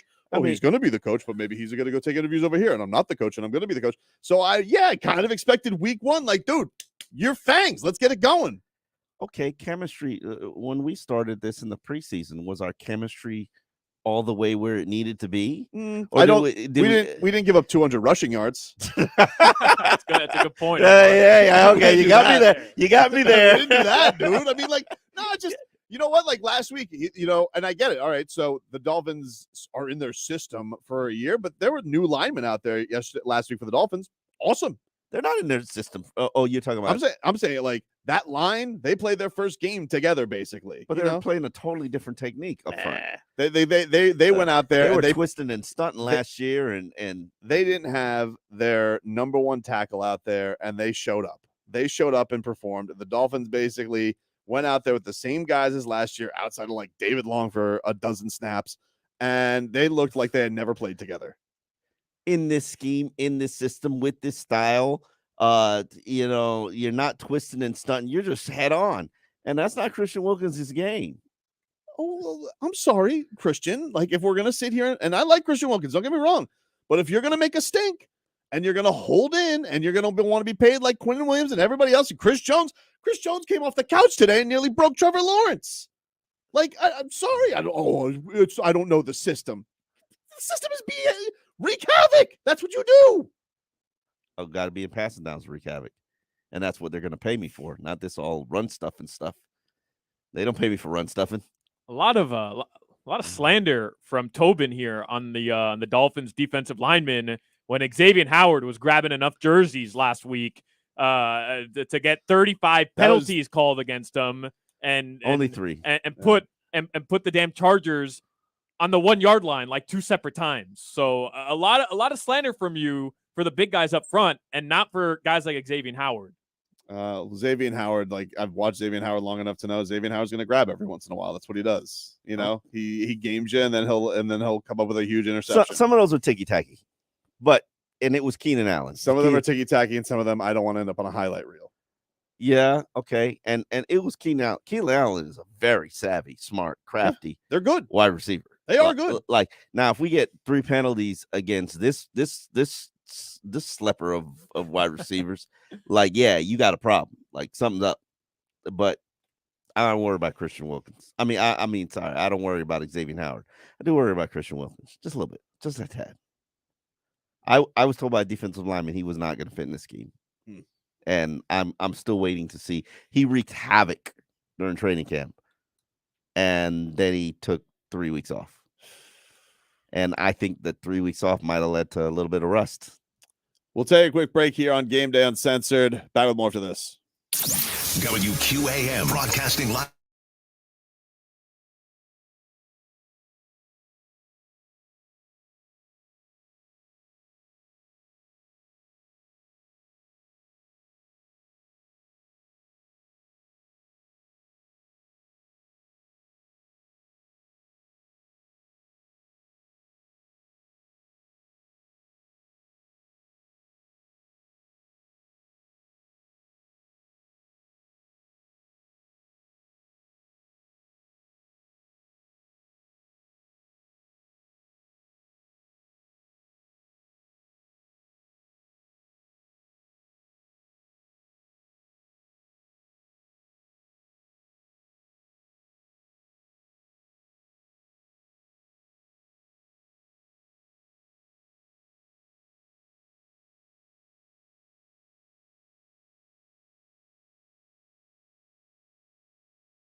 and Williamson Automotive. Welcome back, everybody. It's Game Day Uncensored here on 560 WQAM. We got Sunday Night Football coming up. Miami Dolphins, New England Patriots. And we'll take you up until kickoff. What's it like to be prime time, gentlemen? Feels good. It feels good to be back. Yeah, it feels good. Feels good. Yeah. I feel confident. It's weird because like you're always just like, hey, don't embarrass. I don't feel that way with them. Yeah, you don't want to get embarrassed in prime time. No. Okay. Especially against the Boston team. No. So you know what I found very interesting this morning as I was doing my husband and dad chores at my home. The amount of guys that were out this morning, like mowing their lawn. Mm-hmm. They didn't have a 1 o'clock game, so they were like there was a guy edging his lawn and cutting his hedges. I was like, oh, okay, this is what you guys do when you got prime time. You get everything out of the way. Everything out of the way. And you know what? I will say, a little weird, right? We haven't had a 1 p.m. game yet. No. 2 weeks into the season, you had the 4:30 game last week, and now you got the 8:20 game tonight. I haven't had that 1 p.m. Sunday football game yet. A little weird. 2 weeks into the season. It is weird. They got a bunch coming up after this, but yeah, no home game, no 1 o'clock games. By the way, speaking of the 4 o'clock slate, the Commanders have stormed back and even things up with next week's opponent for the Dolphins, the Denver Broncos. That is 21 apiece. Of course. 21 apiece there in at Mile High. So, all right. No Russell Wilson comeback. I remember there's a Russell Wilson and Tua. Like Tua, I think really has a big admiration for Russell Wilson. I can't remember which way it goes. One likes the other better than the other or something like that. Like Tua really looks up to Russell Wilson. So this is going to be a matchup of the old school Russell Wilson versus the new school Tua. It also will be a matchup of a guy who thought he was going to be the Dolphins head coach before a lawsuit hit. No, he didn't accept. He was never going to accept the job. But yes, he was a leverage play. Sure. Brady was coming. Sure, dude. He was going to be the Dolphins head coach. I never believed that, even though it was in the works. I just never believed it was going to happen. Just felt like they were close, though. Also going on right now, the Giants, they are in the fourth quarter. They trail the Cardinals 28-14. The Jets, as we're keeping an eye on the AFC East right now, they are down 21-10 to the Cowboys. About 5 minutes and change there left in the third quarter. Are Cowboys for real or the Jets fraudulent? I mean, I don't want to say the Jets are fraudulent on Aaron Rodgers. You got what's his face out there? Zach Wilson. He looks like a child. Can't take him seriously. He likes those Cougars, though. He does. Does. Old MILF hunter. Listen, I know plenty of people who are MILF hunters. One's Chris Perkins. Boy, let her be 40 and up. Chris is on it. Wow. Putting his business out there on the streets. And the Bills won handily today over the Raiders, 38-10. So you had that in the AFC East. By the way, Chris is a free agent now. Oh, okay. All right. There we go. Yeah, all right. Yeah. It's good to know. He's out there on these streets hunting for MILFs. Mike McDaniel was talking about a man I believe was also a free agent is Bill Belichick. Isn't he no longer on the Bill's no. I mean that's a tough situation. So Bill's a little distracted this week. Yep. I mean, a little distracted this season. Yep. Tough season to try to be, try to chip away at Don Shula's record. Does he care anymore though? As far as he absolutely cares. Like winning Super Bowls? Because he knows he's not winning a Super Bowl with Mac Jones, right? Like he has to know. Bill Belichick, the smartest football mind maybe ever. He has to know. Yeah, I'm not winning a Super Bowl with Mac Jones. So is it as simple as what's his options? Well, that's my point. Like it's as simple as he's just in it now to break Shula's record, however long it takes, and that's it. Like it's not. No, I don't think he has Super Bowl anything or else to do with his life. I honestly don't think he has anything else to do with his life. And I've heard him like recently where he's just like, yeah, I got the greatest job in the world. The guy loves football. The guy loves football. He loves football. He's not gonna. He's not. What was he gonna do? Retire and go do TV? Who I thought was gonna do that was Popovich. I thought Popovich was gonna go off, and Popovich signed a 5-year extension this year. I'm like, oh, Greg Popovich, he's gonna go enjoy his wine. He was somewhere. just tanking last year. Yeah, he was just. He's like, oh, great, now I got Wembanyama. But awesome. He did it for Duncan. It worked. It was a brilliant strategy. But I get what Tobin's worked saying. twice. Like you don't think these guys would be cool with going through rebuilds because they're used to that standard of they're in the NBA Finals or in the Super Bowl every year. And now Belichick is in a semi-rebuild. I mean, they're not going 2-15, but Omar, maybe they should go 2-15. Right. What's worse, 2-15? At Or least you get a high 7-9. draft pick, or 7-9 every year with the bum Mac Jones. These guys are maniacs. He's dude. not a bum. Don't do that. Don't be disrespectful. Mac Jones could come out and He's put a up respectful 300. bum. He's a solid NFL quarterback. Sure. All right. Wow. Like, wait a minute. Solid Like, NFL quarterback, bro. This is like early Tua years where he's got nothing to work with. No, you're not buying it. No, it's like because he's not Tua. Like, like Tua's like struggles. It's like, all right, you want to know why you're seeing Tua do what he does? Like, yeah, this guy, like, oh my God, this was a guy that people wanted to tank for 3 years. That's how like he popped. Like Mac, two. whatever. Mac Jones, like we're like, oh, Mac Jones, like. Hey, at what point at what point the 49ers were traded up considering drafting him? Sure. And then they got shamed out of it because they're like, we're gonna trade up for Mac Jones. They did get shamed out of it. You want to know something you want to know what Mac Jones is? Like, you want to talk about product of the system? How many times you ever see a guy put up the numbers that he did and the wide receiver gets the Heisman? Like, that's how they're known. Like, this guy's not the reason. When do you ever see that? Okay, that's fair. That's fair. It's a wild thing. I'm not saying Slim Reaper's not awesome. Devontae Smith is awesome. And Jalen Waddle, of course, had to be nice and polite in the draft and say, oh, I'd take Mac Jones over Tua. That's before he knew he was going to come here. You got to say the politically right thing. No, he was just supporting his draft brother. Of course. But he Yeah. knew what the truth was. Jalen Waddle knows the truth. Yeah, of course. Yeah, we did an interview with him on I Am Athlete. And he was like, yeah, I had to, I had to say that. I had to say that. I'm like, he's in the draft. We're trying to get him in the first round. I would like that's my quarterback. I would like to get a penguin dance in today if we could today. That would make me happy. Yeah. We didn't get to do that last week. It was the only thing missing. I don't even like that dance. What? I don't like that celebration. Get out of here. Listen. Raheem Mostert surfing celebration with the coordinated come up. Come on, bro.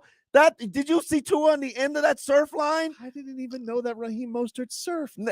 Oh my God. Listen, that celebration is my number one Dolphin celebration. Oh, no. Like, think about all the guys, how they came up on the wave at the same time. It was very impressive, and I give them props. But the problem is, it's not the Waddle. All right, the Waddle right now. You don't want to know when you have a hit dance. You have a hit dance when your opponents troll you with it.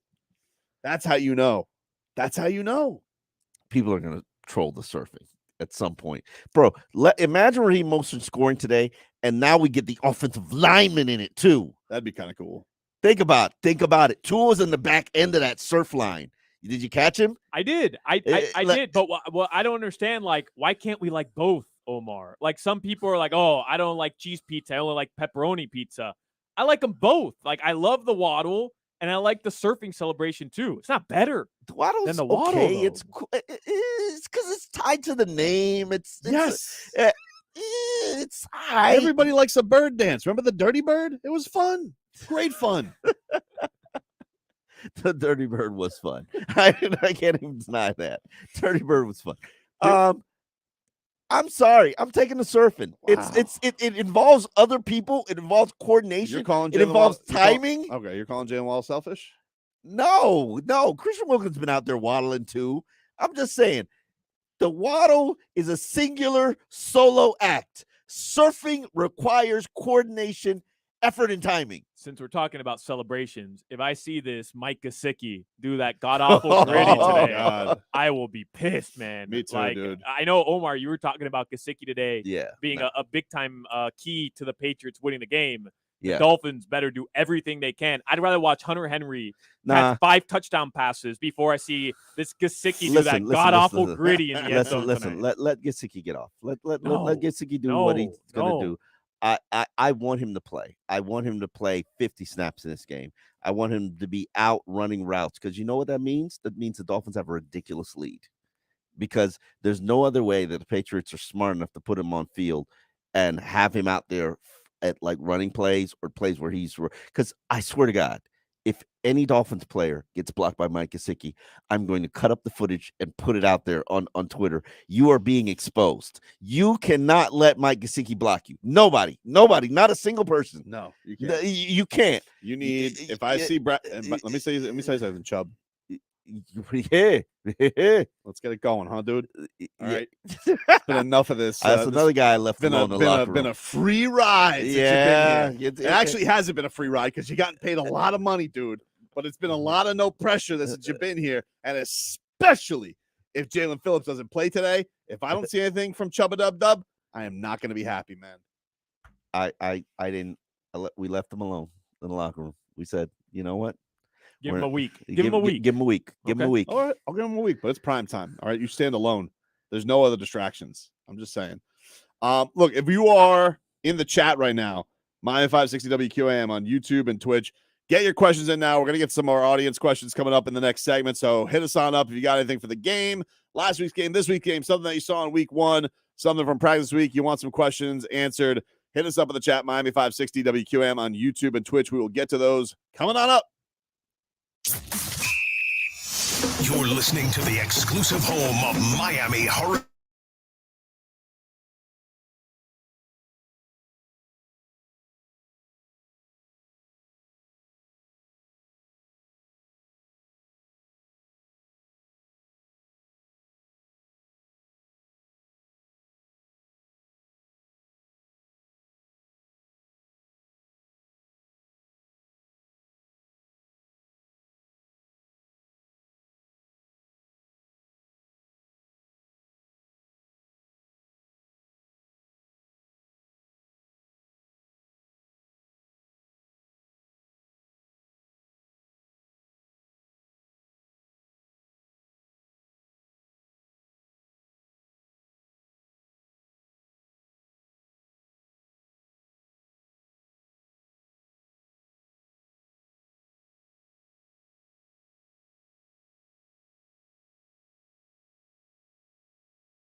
All right, welcome back, everybody.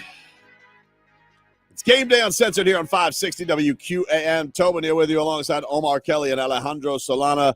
Appreciate Trevor Harris for producing this whole little shindig. We are here in week 2 of the NFL season, and the Miami Dolphins getting ready for a matchup on Sunday Night Football against the New England Patriots. I saw you playing Portnoy during the break, Omar Kelly, and I can't be more annoyed. I'm talking trash to him right now. Attaboy. I'm about to tweet him some because he said Mac Jones is a Pro Bowl player. Wow. I mean, he was a Pro Bowl player. That did happen. But, you know, I mean, the Pro Bowl, you want to talk about something that's been watered down over the years. So some questions flying in. We are streaming live on Miami 560 WQM. You guys can also text your questions at 305-567-0560 if you want to get in. Paul wants to know, why didn't Brandon Jones start last week, Omar? Because he was limping around the locker room. I don't think he's completely healthy. And I don't know if he's still healthy, but he's going to play. We shall see. I mean, hell, Justin Bethel wasn't healthy either, and he delivered clutch plays. That was a great play. On one leg. That was a great play by him. PD wants to know, when do Chubb and Phillips start to excel in this Fangio system? Yeah, I don't know. I don't know.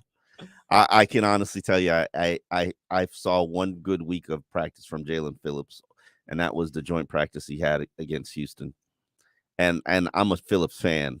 So, and Chubb saw one good week of practice from him, and that was the week that Kendall Lamb says he lost his legs during practice that week. So, I don't know. I can't. I don't know. I don't have any answers for you on that one.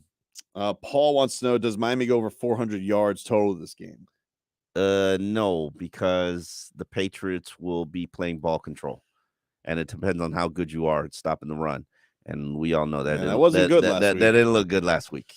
That didn't go good last. That definitely is it's got to be the first thing that we look for this week and seeing like what's going to change from last week. Solana has to be immediately plug this thing up better. I think you'll see a 3-man defensive line, and I think you'll see Deshaun Hand. It was something that they were working on the week of Houston. Deshaun Hand, Deshaun Hand, probably Christian Wilkins and Zach Sealer, all on the same line. And then you've got Chubb and Phillips, if Phillips is available. If not Phillips, it's going to be Agba. Yeah, I mean, force them to throw the ball. Yeah, right. That's what. 5'3", 260+ pounders, all on the defensive line. Force them to throw the ball. Because with Ramondre and Ezekiel Elliott, I know it's not the Zeke of past. I know everybody's going to start messaging that in, but if he's your second running back and you just need him to kind of move the chains a little bit, those short yardage situations, like those are two guys that they're going to rely on heavy today to really move the football. And if you're the Dolphins, like force them to throw it, force them to beat you through the air. And then if they do, well, then, hey, you chalk it up to good game, I guess, Mac Jones. But you like your odds with that ball in the air rather than on the ground. What's scary to me about this game, and I know I joke a lot about calling people out for Mike Gesicki, but if they put Gesicki on the line against a guy like Agba or a guy like Jalen, because I'm not so sure that Jalen can go backwards either, could be bad for you. Just could be. Now, I don't care what they do with Gesicki because I'm blitzing wherever if he's on the line, I'm blitzing that side. Sure. Like I'm attacking it because I know he can't protect. And if he goes out and just releases, then I got a free rusher. So, I mean, that to me is really one of the keys of the game, how they utilize Gesicki if the Patriots aren't fearful of Gesicki's limitations, because people got to understand Gesicki's limitations are why he's not here. Like the guy can't block. He can't even pretend like he can block. So either they're going to line him up out wide and then make him a slow slot receiver, which I'm not even covering him with a linebacker. You can stay out there with Cater Kohu. I'll have Cater Kohu, all 5'10" of him, defending Mike Gesicki, and people be like, "Oh, that looks crazy." But I'm like, yeah, Cater's tougher than him. Cater can jam him up on the line. He's not going anywhere. Don't worry about that. Or if they put him on the line, then what am I going to do? Because now I've got probably Agba who has to run with him if he goes out. Well, no, I'm not running with him. Just go get quarterback and put Javon Holland up to defend him, in space, or maybe another tight end. I think that's the key matchup. I'm not even worried about Hunter Henry. He's going to do what he's going to do. Gesicki in the passing game. But I'm attacking Gesicki if he's in this game. I'm going at him all game. We talked a lot about this going in this recommitment to the run game. We talked about it a lot in the preseason, and they did come out the first couple drives and utilize it, but then it kind of went to soft. They got limp. They got pass happy, and I can't blame them because it was working. Alex wants to know: do you think the Dolphins are going to prioritize the run game this time, or are they already done trying? They're not done. This is who this coach is in his DNA. If a defense is going to take it away from him, then he's going to go pass. And it wasn't working late in the game, so they just like, all right, screw it, let's go, let's drive the Ferrari.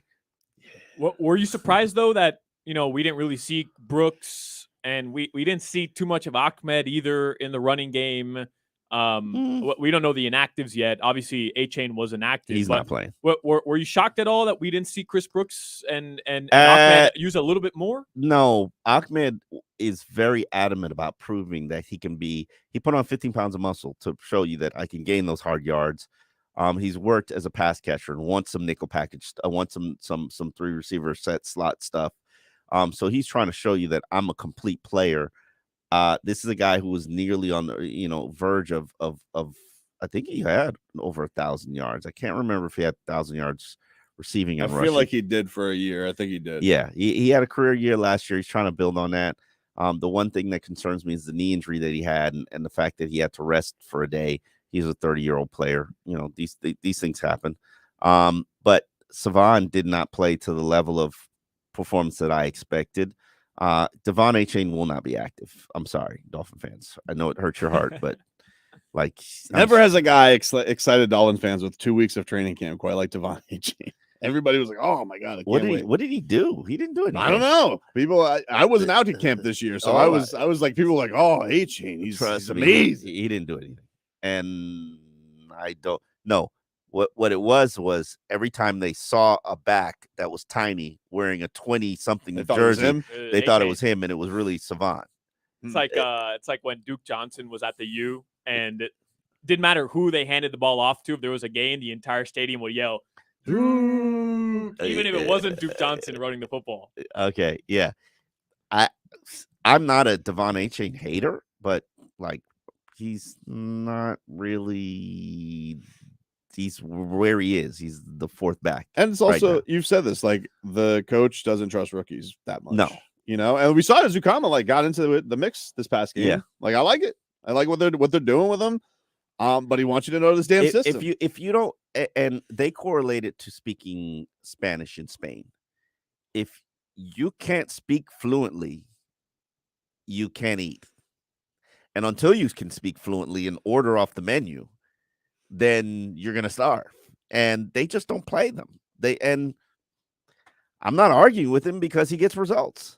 Like, and even Tyreek, might have been a lie, but Tyreek admitted that, like, I didn't really understand the offense or know the offense. Or... I don't know if he's telling the truth, though. Yeah.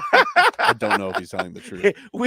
That's, I think, what he wants. We will be asking that question for probably the duration of his career.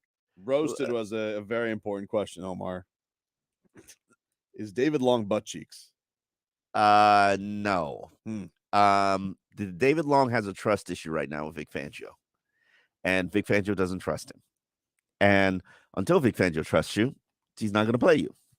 And David Long is in the base package, which you'll see a lot of today. So we'll get a better evaluation and understanding that the Patriots aren't going to play the 3 receiver sets a lot. And in the 3 receiver set, Van Ginkel, I'm not putting Van Ginkel out there to cover Gesicki. Like, are you crazy? I'm covering Gesicki with a safety or I'm covering him with Cater Cole. Like, I'm not scared of Gesicki. Like, I'm sorry, he can high point balls and somersault over me all he wants. Like, yeah, I'm not worried about Gesicki. No, I mean, like, look, they got. And the Patriots, to their credit, like, look, they got him at exactly what the Patriots do, which is, we got a guy, he's talented, but we're getting him at value. Like, this guy probably thought he was going to get this big deal. He got $4.5 million. And that's not what happened. But he's talented. He's not a bum. Yep. He's not a bum. He's not a bum. He's an NFL player. He's an NFL starter. He's a dangerous weapon. when you're trailing by a lot, put Gesicki in the game. He'll get you some 20-yard receptions in the seam. But he's a receiver. He's a He's a receiver. He's a slow receiver. That's the knock on him. I mean, he's playing tight end, but he's not a tight end. He can't do everything a tight end can do outside of. He can't do anything a tight end can do. Pass catch. Yeah, he can't do anything a tight end can do other than catch passes, which makes him a receiver. Like, to be a tight end, you have to be able to work on the line. Hell, you have to be able to work in the backfield as an H-back. He can't do any of those things. Yeah. I mean, like, that was on the writing was on the wall on that pretty early with this whole thing, and it's not his fault. Like we're seeing with Emmanuel Ogbah, sometimes guys just don't work out for certain coaches. Yeah. know? Yeah. Emmanuel Ogbah is the highest paid player on your team. He's a backup, and it's, if it doesn't work out, it doesn't work. It's not great because it's like, oh, there's that turnover there, and you already paid him, and then they had to go and make changes on the coaching staff, and I understand why, because I call it collateral loss. Yeah. Collateral loss. I like that. It happens every time you change regimes. It's just collateral loss. Now the problem was Gesicki. You knew he didn't fit before you gave him. The weird thing with him was it felt that they didn't push hard enough, I guess, to trade him or get something for him, because he just didn't.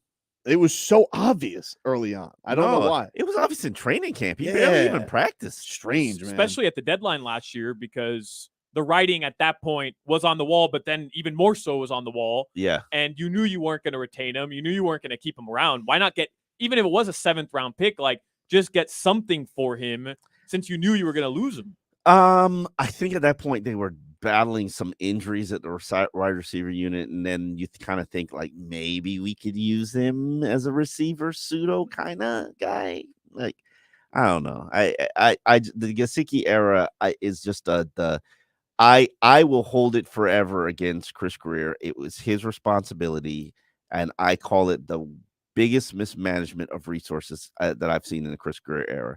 Not only did you draft him in the 2nd round, even though you knew he was a horrendous blocker, he was on the same team as Saquon Barkley, and he was a liability out there. Then you, in the same draft, have to draft Durham Smythe in the 4th round and say, because we knew Gesicki can't block, we have to draft the blocking tight end. Why not just go draft Dallas Goedert, who's right there staring you in the face, and you chose to go Mike Gesicki? And then, all these years, everybody thinks that they're going to teach him how to block. It clearly didn't work. And then you have the opportunity to, let him move on as a free agent, and you franchise tag him? Very strange. It was very strange. All of it was weird. By the way, the Giants have come all the way back to tie things up 28 apiece. Wow. So look at that. From no points to 4 touchdowns. See, you guys are non-believers in Dable. I'm a Dable fan. I will Dable fan till I die. Ride or die. Why? Well, I love that 2011 Dolphins team. And they really, they got a bad rap because they were in the lockout. Remember, that was the lockout year where you could not train you could not practice all off season.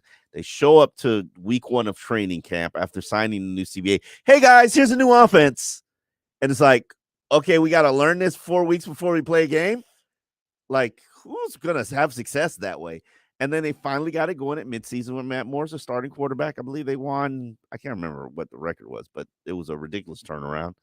And, Daboll showed me that he was a very good coach then. We'll take a quick break here on Gameday Uncensored. The Inactives are out. A couple of big names on the list for the Miami Dolphins for their Week 2 matchup against the Patriots. We'll get to that. Gameday Uncensored back after this.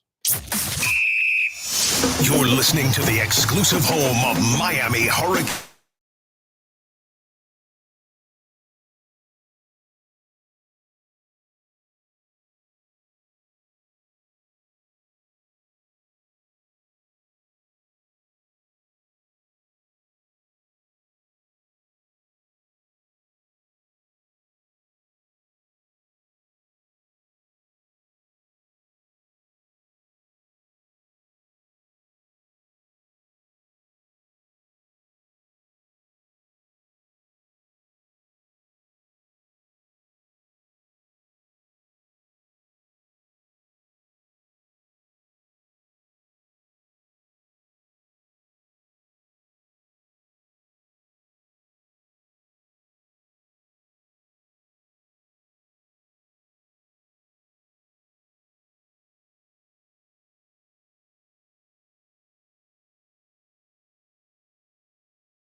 Last week was a thriller. It was a tough one, though. But in the end, the good guys, our guys, won. Tua, 466 yards, 3 TDs. Tyreek, 11 receptions, 215 yards, 2 TDs. Hey, some say Tyreek is the most feared player in the league.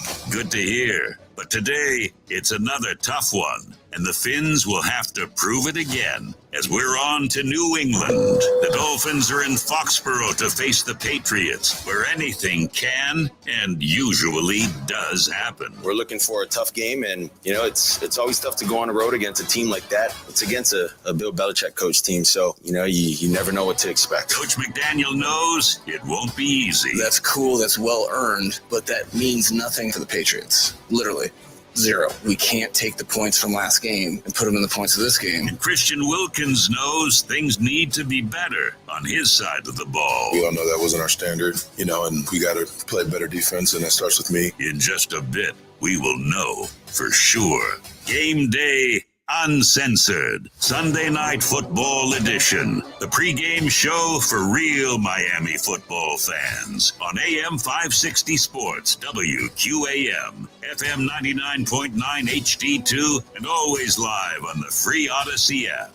Game Day Uncensored is sponsored by South Florida Lexus Dealers. Experience amazing by Tito's Handmade Vodka. Tito's Handmade Vodka on game day. Pour me in, coach. Edmore Sawgrass Cadillac. Make sure your next Cadillac is backed by Morse at Edmore Sawgrass Cadillac. Proud partner of the Miami Dolphins. By JM Lexus. At JM Lexus, you'll always get the home team advantage. And by Williamson Automotive. Williamson is Miami.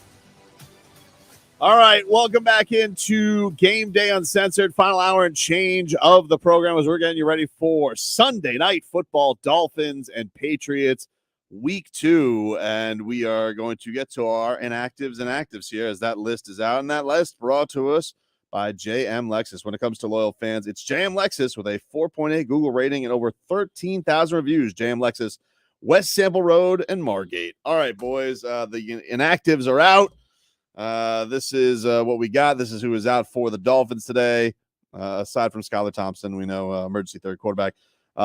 Kelvin Joseph, cornerback. He is inactive. He's out with an emergency with his family. So, but you'll be losing a gunner, very good gunner. He, I think, led the team in special teams tackles last week.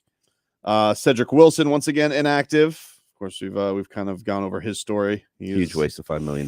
Keep it moving. Yes. This is a big one. Jalen Phillips. Yeah. Inactive. I thought he'd shoot it up and go. I think this is the wise approach. It's going to be a big loss for you. Emmanuel Ogbah on Mike Gesicki is going to be a troubling matchup for me. Because I do not like him. I like Emmanuel Ogbah as a player with his hand in the ground. I do not like Emmanuel Ogbah standing up, having to go backwards, covering somebody downfield. That's a bad look. Yeah, but $16.35 million per year. Get it done, Ogbah. You know? You count that man's pockets? $16.35 million. Oh, and I have Chubb's number in front of me also. $16.35 million a year. Wow. And you're a backup, and you're being asked to come in and win us a damn game. All right? Get it done, Ogbah. All right. It's a big one though. That's like fair. that flared up. You said he was dealing with something all week though, and then Friday we officially didn't practice. So that was no, not a he good sign. practiced. He tried, and it just he tweaked something. It flared up. He honestly couldn't walk. Yeesh. And I thought maybe 2 days of rest would allow him to get to the point where he can play. But the Dolphins will always go with caution. They will always err on the side of caution. Right? I mean, you're 1-0, an impressive win. You want to win, obviously, against a division opponent on the road, Sunday Night Football, primetime, but don't risk arguably your best defensive player to force them back ahead of time when it's obviously something kind of serious. Yeah. Yeah. Elijah Campbell, also inactive. Teron Armstead. That was the probably the biggest mystery of the week. Yeah. He was limited in practice, but practiced 3 straight days, but he is inactive for today. I thought he looked well enough. He was moving well enough. I don't think he's got the wind or the stamina to play an NFL game. I am a little bit surprised about that one. I thought that if you make him go through this process, you're at least going to put him out there. They just decided that, hey, they want Teron for the stretch. And I think they're thinking, we're not going to play just 17 games here. We're going to play about 19, and we need Teron for those 19. So let's take these 2 off, but it'll be interesting to see what happens next week. This is the one to me though. Like I kind of get the cautious approach, and it's like you never want to play that game of like, can we afford this? But look, that offensive line was great last week. Mm-hmm. They showed that they could do it without him, which is something they could not do last year. Last year, you were begging him with duct tape and glue and whatever it takes to get him out there. You needed Teron Armstead out there. Yeah. If you could buy some time with Teron Armstead to get him all the way right, Omar, you got to do it. And he's such an important player too. He's so majorly important to this team. But after a week, do you think this is one of those where it's like the loss of Phillips, I feel like, is going to be felt more than him because of just the defensive struggles last week and the offensive line and how well they played, Solana? Yeah, I mean, who made the big play? We talk all about the defensive deficiencies last week, but we keep saying they made the big play when they needed to. But who made that big play? Yeah. It was Jalen Phillips. Who had that big series down the stretch? It was Jalen Phillips. You're without him. I mean, as important as Teron is, I was arguing to you guys last week. To me, it was Tua, then Teron, then Tyreek Hill. And I think Tyreek clearly shut me up last week. Tua wasn't touched. No, he wasn't touched. Listen, this is important. What's that? Trent Brown is not playing, and neither is Sid So. Those are 2 starters. Two starters on the line for the Patriots. And Jonathan Jones is not playing. They finally released their inactives like 15 minutes late. 44 seconds ago, sir. Yeah. The Patriots always how good of them. Always trying to get the upper hand some way, right? They like, are. Hey, really, you release your inactives an hour and like 20 minutes before the game, not an hour before the game. Keyshawn Boutte is also not playing. That's big because Trent Brown, that man is a mountain, and he's hard to get around. What about Jonathan Jones? I mean, yeah, arguably their best cornerback, right? I mean, that's kind of been their quote unquote answer for Tyreek, even though there's no answer. I mean, he's been a major reason why they've at least been able to keep him from blowing up versus the Patriots, and he's out tonight. I'm trying to look at this lineup and see who's going to be covering Tyreek tonight. Woo! Might want to take him on them on them betting lines, though. Hold on, wait a minute now. Cheetah's licking his chops. I mean, Kyle Duggar, Adrian Phillips. No, Tyreek's going to go in the slot. Christian Gonzalez, who I think is a rookie. Yeah, he's Miles Bryant, Marcus Jones. Christian Gonzalez, boy, he about to Sean get baptism Wade. by fire. Like you a first round pick, you an NFL player. My name is Tyreek. Let me introduce myself. That speed is dangerous, man. It's gonna be this is the fun. This is the fun of it. But it also goes to the Dolphins' point. Like, look, yes, those are 2 big losses that the Dolphins don't have, but the Patriots have a lot of losses too. You're not gonna be looking here for any excuses of the Dolphins, especially when you mentioned the money they have on pass rushers, fit or no fit. Like you got to be able to get through a game without having JP out there. Also, I think this is very interesting about Andrew Van Ginkel because he's kind of the jack of all trades. Now he's unseated David Long for keep in mind you replaced Landon Roberts with David Long. Why? Because David Long is a better coverage guy. Right. And then you said to him, yeah, you're not good enough as Andrew Van Ginkel in coverage, so we're just making you a traditional linebacker. Well, you could have kept the Landon Roberts for that. So now, what does Andrew Van Ginkel do? Does he go play the edge? Or does he stay as the inside linebacker? Or does he do both? What he does, dude. He's got an FTF. All right. He's got nose for the football with that great hair. He'll just find himself in the right spots. That's what Van Ginkel does. Van Ginkel is always around the ball. That's right. I gotta put respect on his name from that standpoint.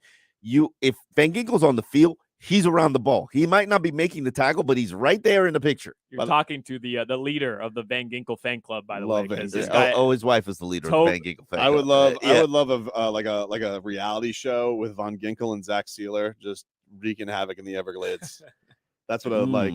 That sounds interesting. Yes, that's what I would like. That's what I want to happen. By the way, did you see the video that they had on Sunday Night Football of Dan Marino meeting with Tua pregame?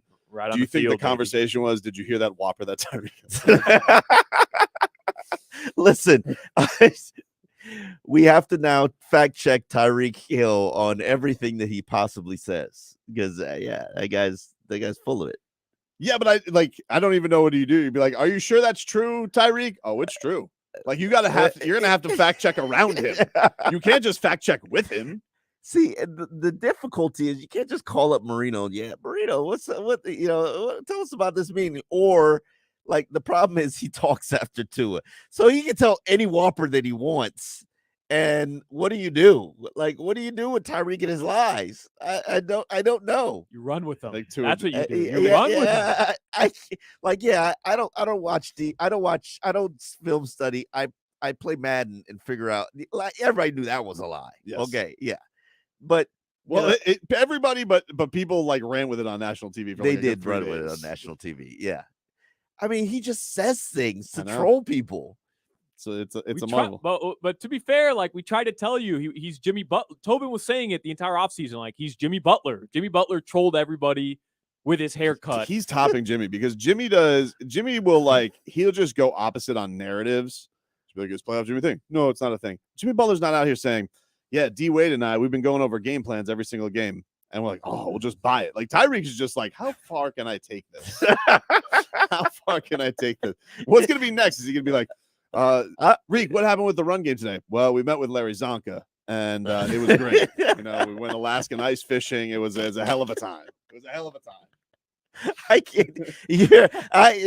You never know what's coming out his mouth, and I can't figure out how serious can I take you in anything you say. Yeah. By the way, it's a primetime game. That's primetime Zonk tweeting night. Oh, that's Put right. Zonk on your notifications tonight, everybody. Yes. He's a great follow. That man is unfiltered. You want to talk about unfiltered, uncensored? Zonk on Twitter. And then like something will make him really angry because he'll just go away until he'll be gone from the first quarter and then just pop up in the fourth quarter again because he's just so upset about how the run game is soft. Like, do you think Zonk is there tweeting off his phone? Yes. And what phone does he have? I think he yells into his phone and then whoever his lady is send. That's how I think it works. Because didn't you put me on to the hashtags he was using? He puts on so many hashtags. There's no way Zonk knows hashtags, so it's got to be somebody tweeting for him. It's like a grandchild ghost tweeting for Zonk. It's incredible. It's really he's the oldest, most fun tweet follow on. All right, we got to have him on the pregame show. I'm gonna work on Harvey Green on that. Zonk is gonna join the pregame show and explain his tweets. We'll take a quick break. Back with more on Game Day Uncensored after this. Listen to Messi and Inter Miami game.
By South Florida Lexus dealers, Tito's Handmade Vodka, Edmore Sawgrass Cadillac, JM Lexus, and Williamson Automotive.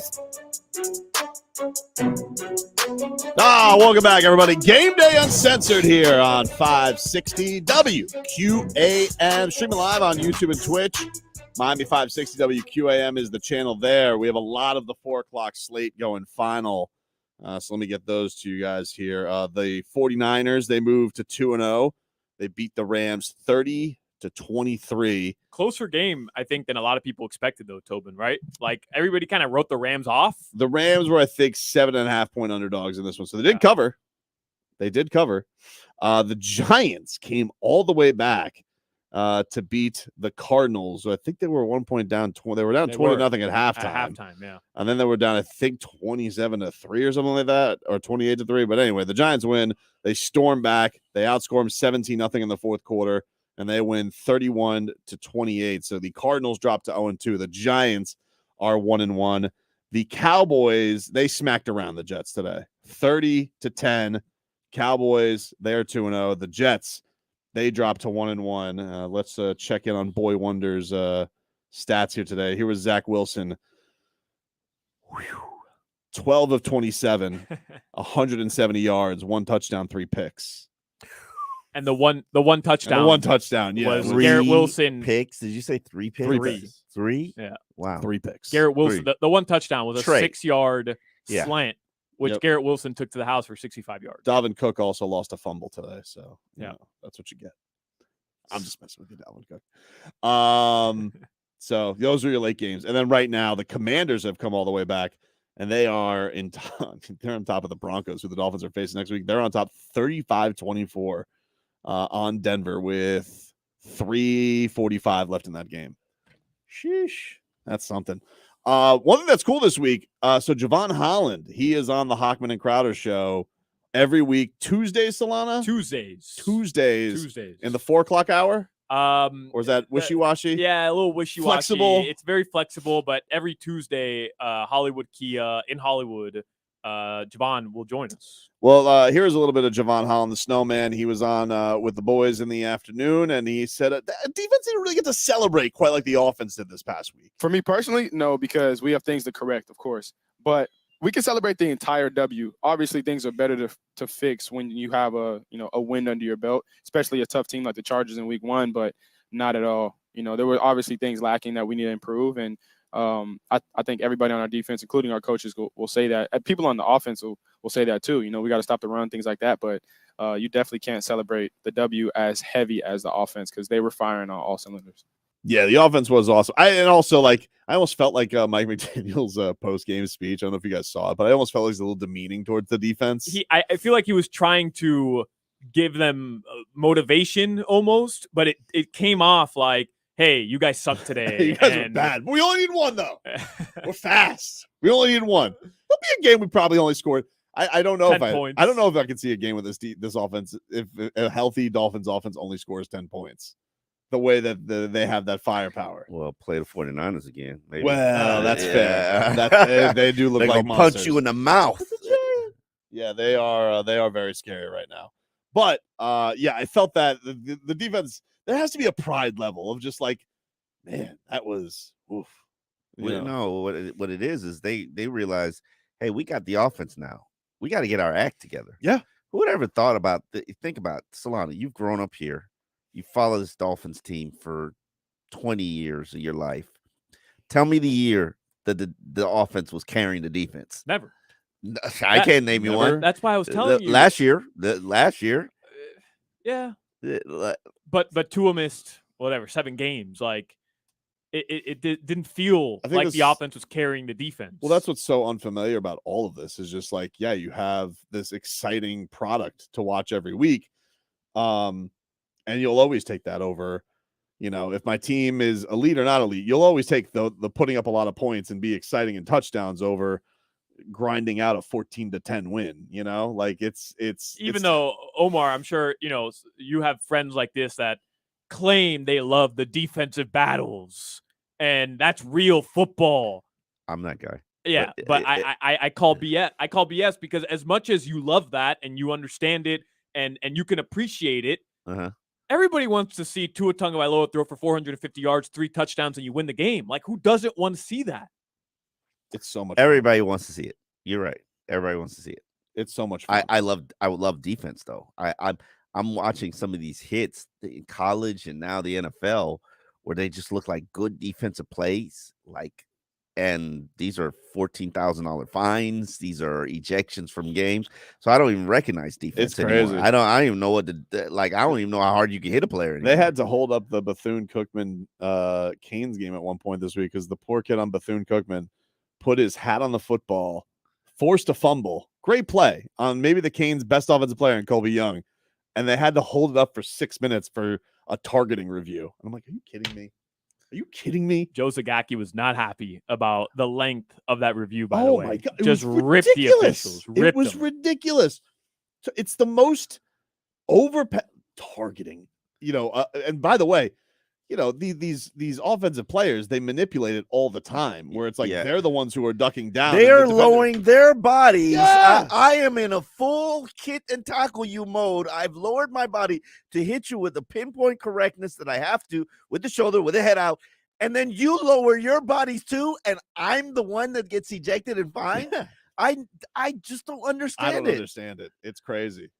That happened today with Josh Allen in the Bills game, where the dude on the Raiders he's like, what am I supposed to do? First of all, he's a moose, and I already have to deal with his mooseness. Yeah, and then he's allowed to duck his head at 1 second, and I get penalized for hitting for unnecessary roughness. I'm like, he is unnecessary roughness. Literally, he's Josh Allen. Yeah, literally, Derrick Henry can lower his shoulder, use his head to batter you down and ram you into the ground, but you can't hit him that way.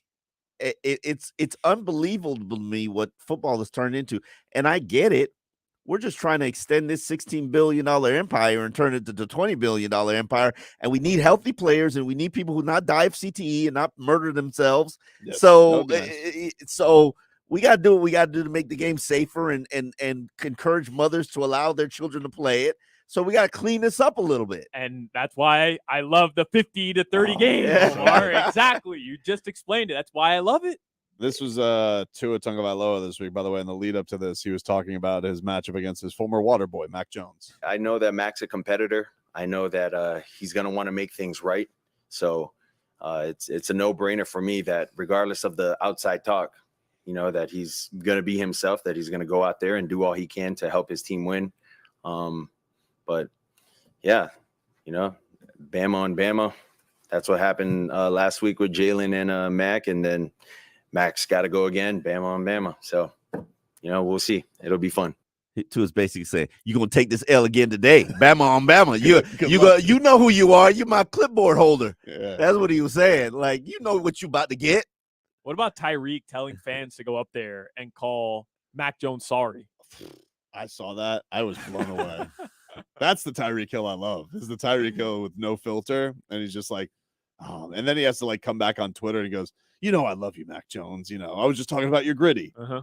It's like, no, we knew what you meant, Tyreek. We know what you meant. We knew what you meant, Tyreek Hill. You wanted fans to go up there and tell Mac Jones the truth. The one there's no way Dolphin fans can even get into Foxborough.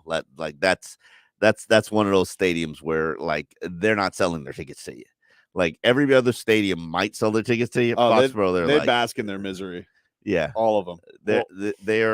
That stadium will be Patriots out. Well, you know what, man? The drive there is so brutal anyways from Boston, and there's one road in through the residential areas. Yep. If you're a Dolphins fan and you want to travel, I recommend not going to that dump, to be honest. So that's cool, but there's one road in.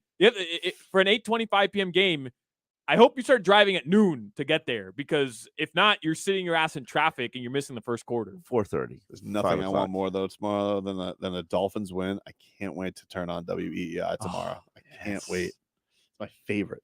I loved it. I missed them in their Boston accent. I love belly it aching so and much. whining. I haven't gotten to hear it since Heat Celtics. Let's go.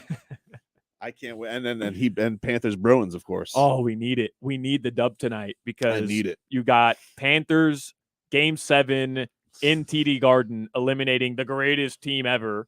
And then Game 7, Duncan Robinson trolling Celtics fans, asking, "You hear me? You hear me?" And now the Dolphins are going to go dethrone Bill Belichick in Foxborough. Two going 5-0. 5-0.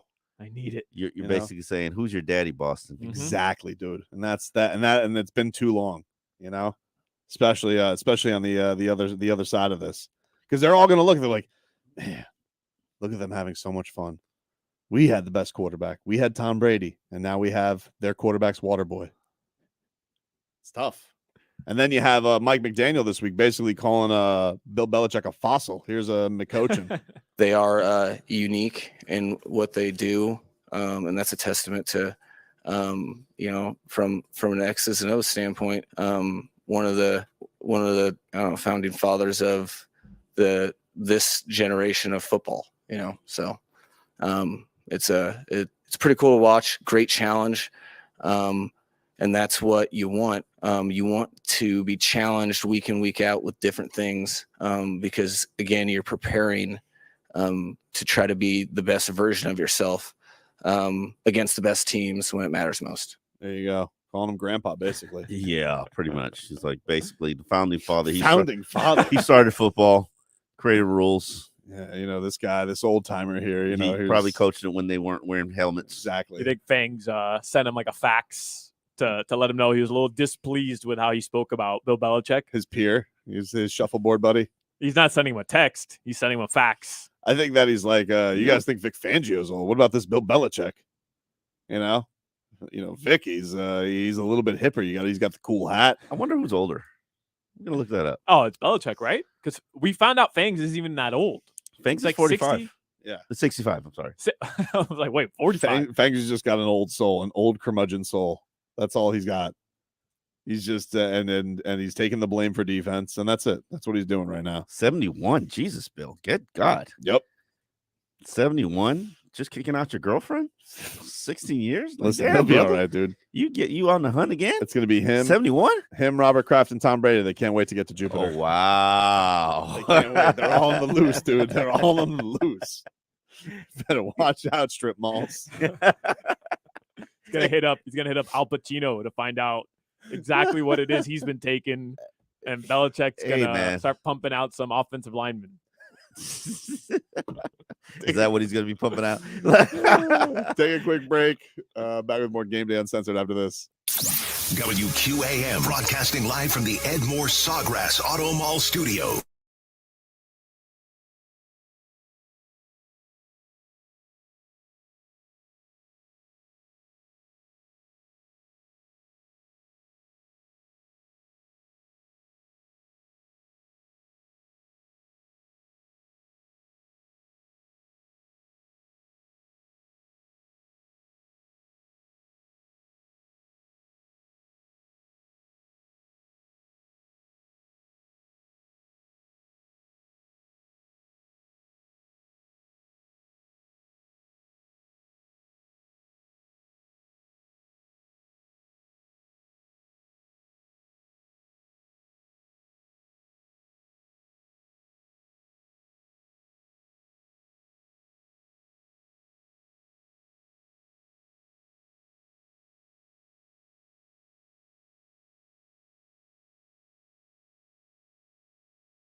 WQAM, FM 99.9 HD2, and always live on the free Odyssey app. Sponsored by South Florida Lexus dealers, Tito's Handmade Vodka, Edmore Sawgrass Cadillac, JM Lexus, and Williamson Automotive.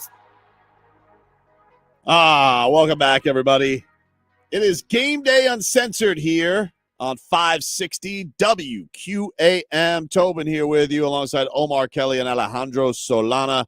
Getting you ready for week 2, Sunday night football. Dolphins and Patriots.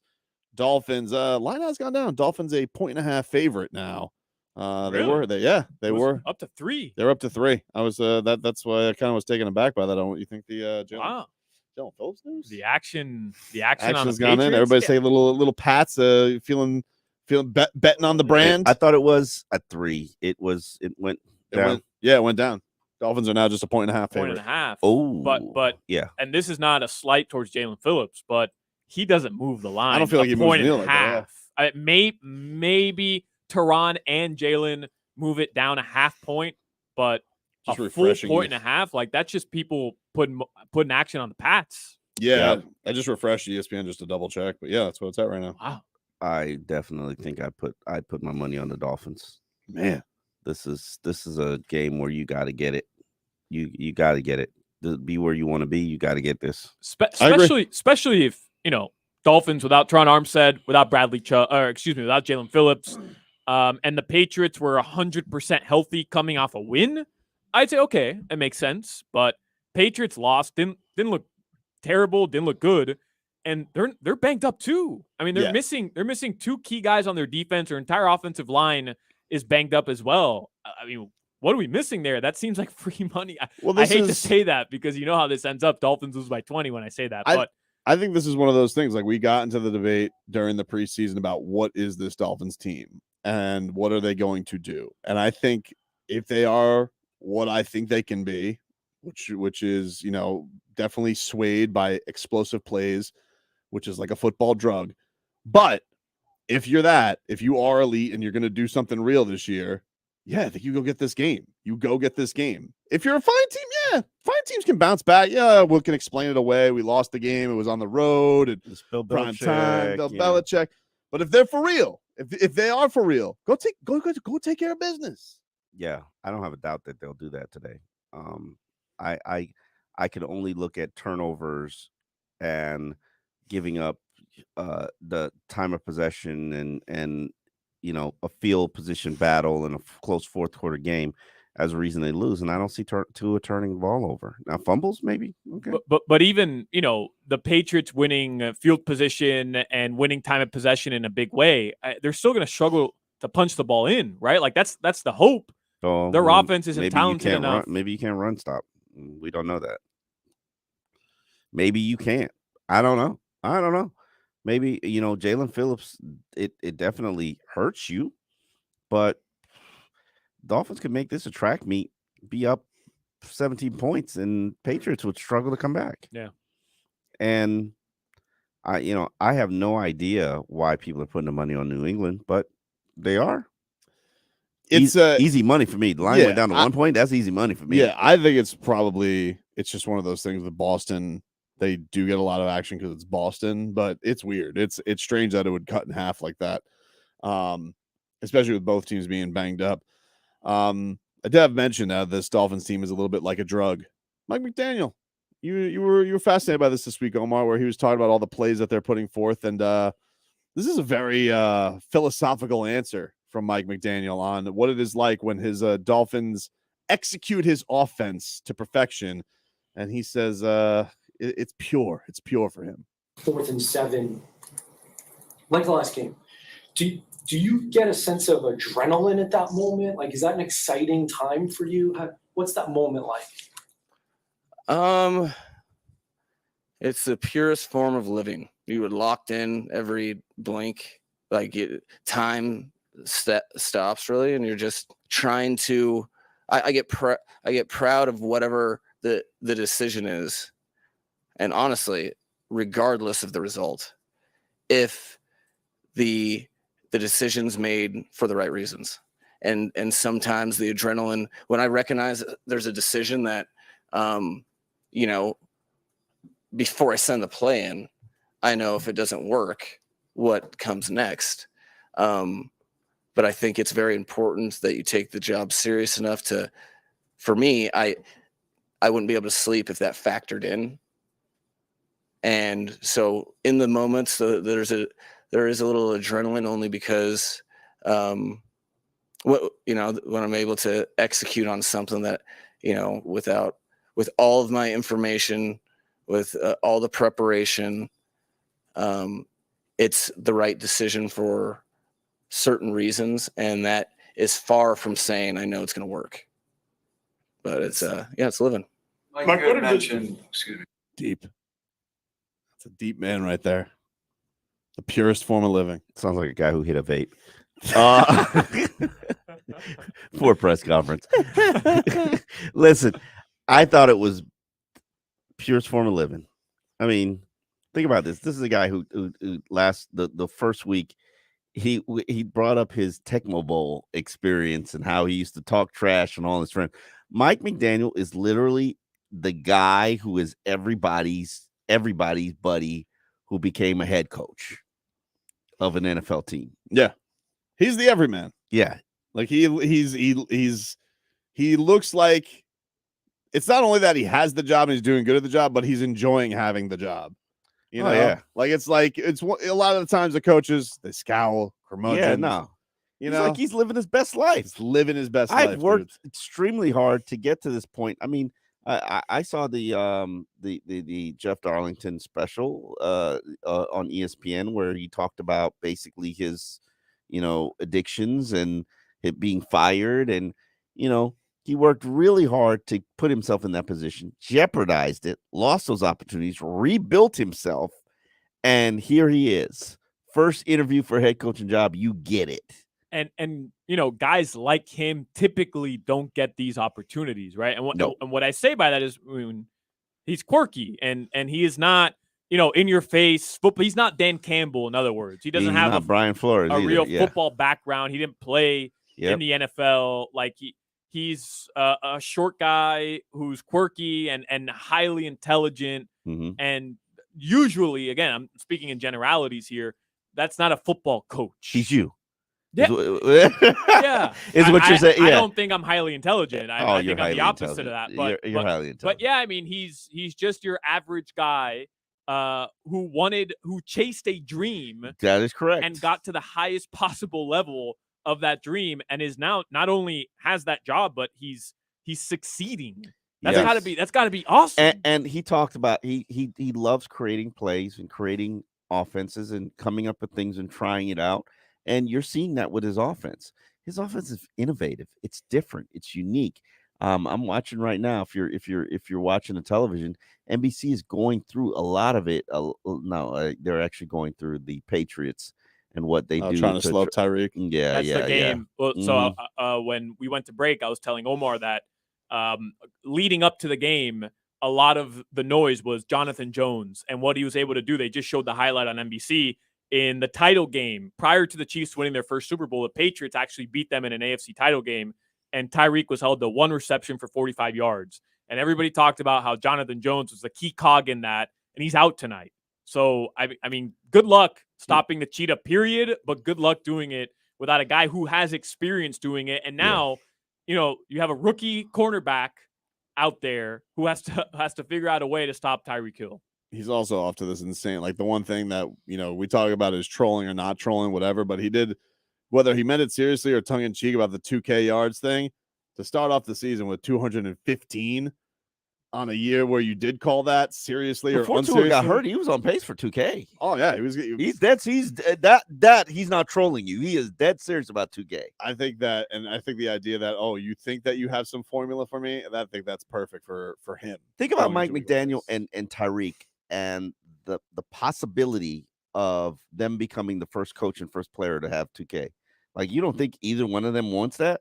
Like, you got to be kidding yourself. That's a drug right there. Yeah, no. I'm telling you, that's dude. a drug. It's insane. You can't wait for it every single game. I'm excited for it. Like, look, balance is nice, and it's great that they're adding or more committed to the run game. But man, when Tua dials that puppy up, especially right after the interception, and he finds Tyreek Hill for the bomb, nothing like it, dude.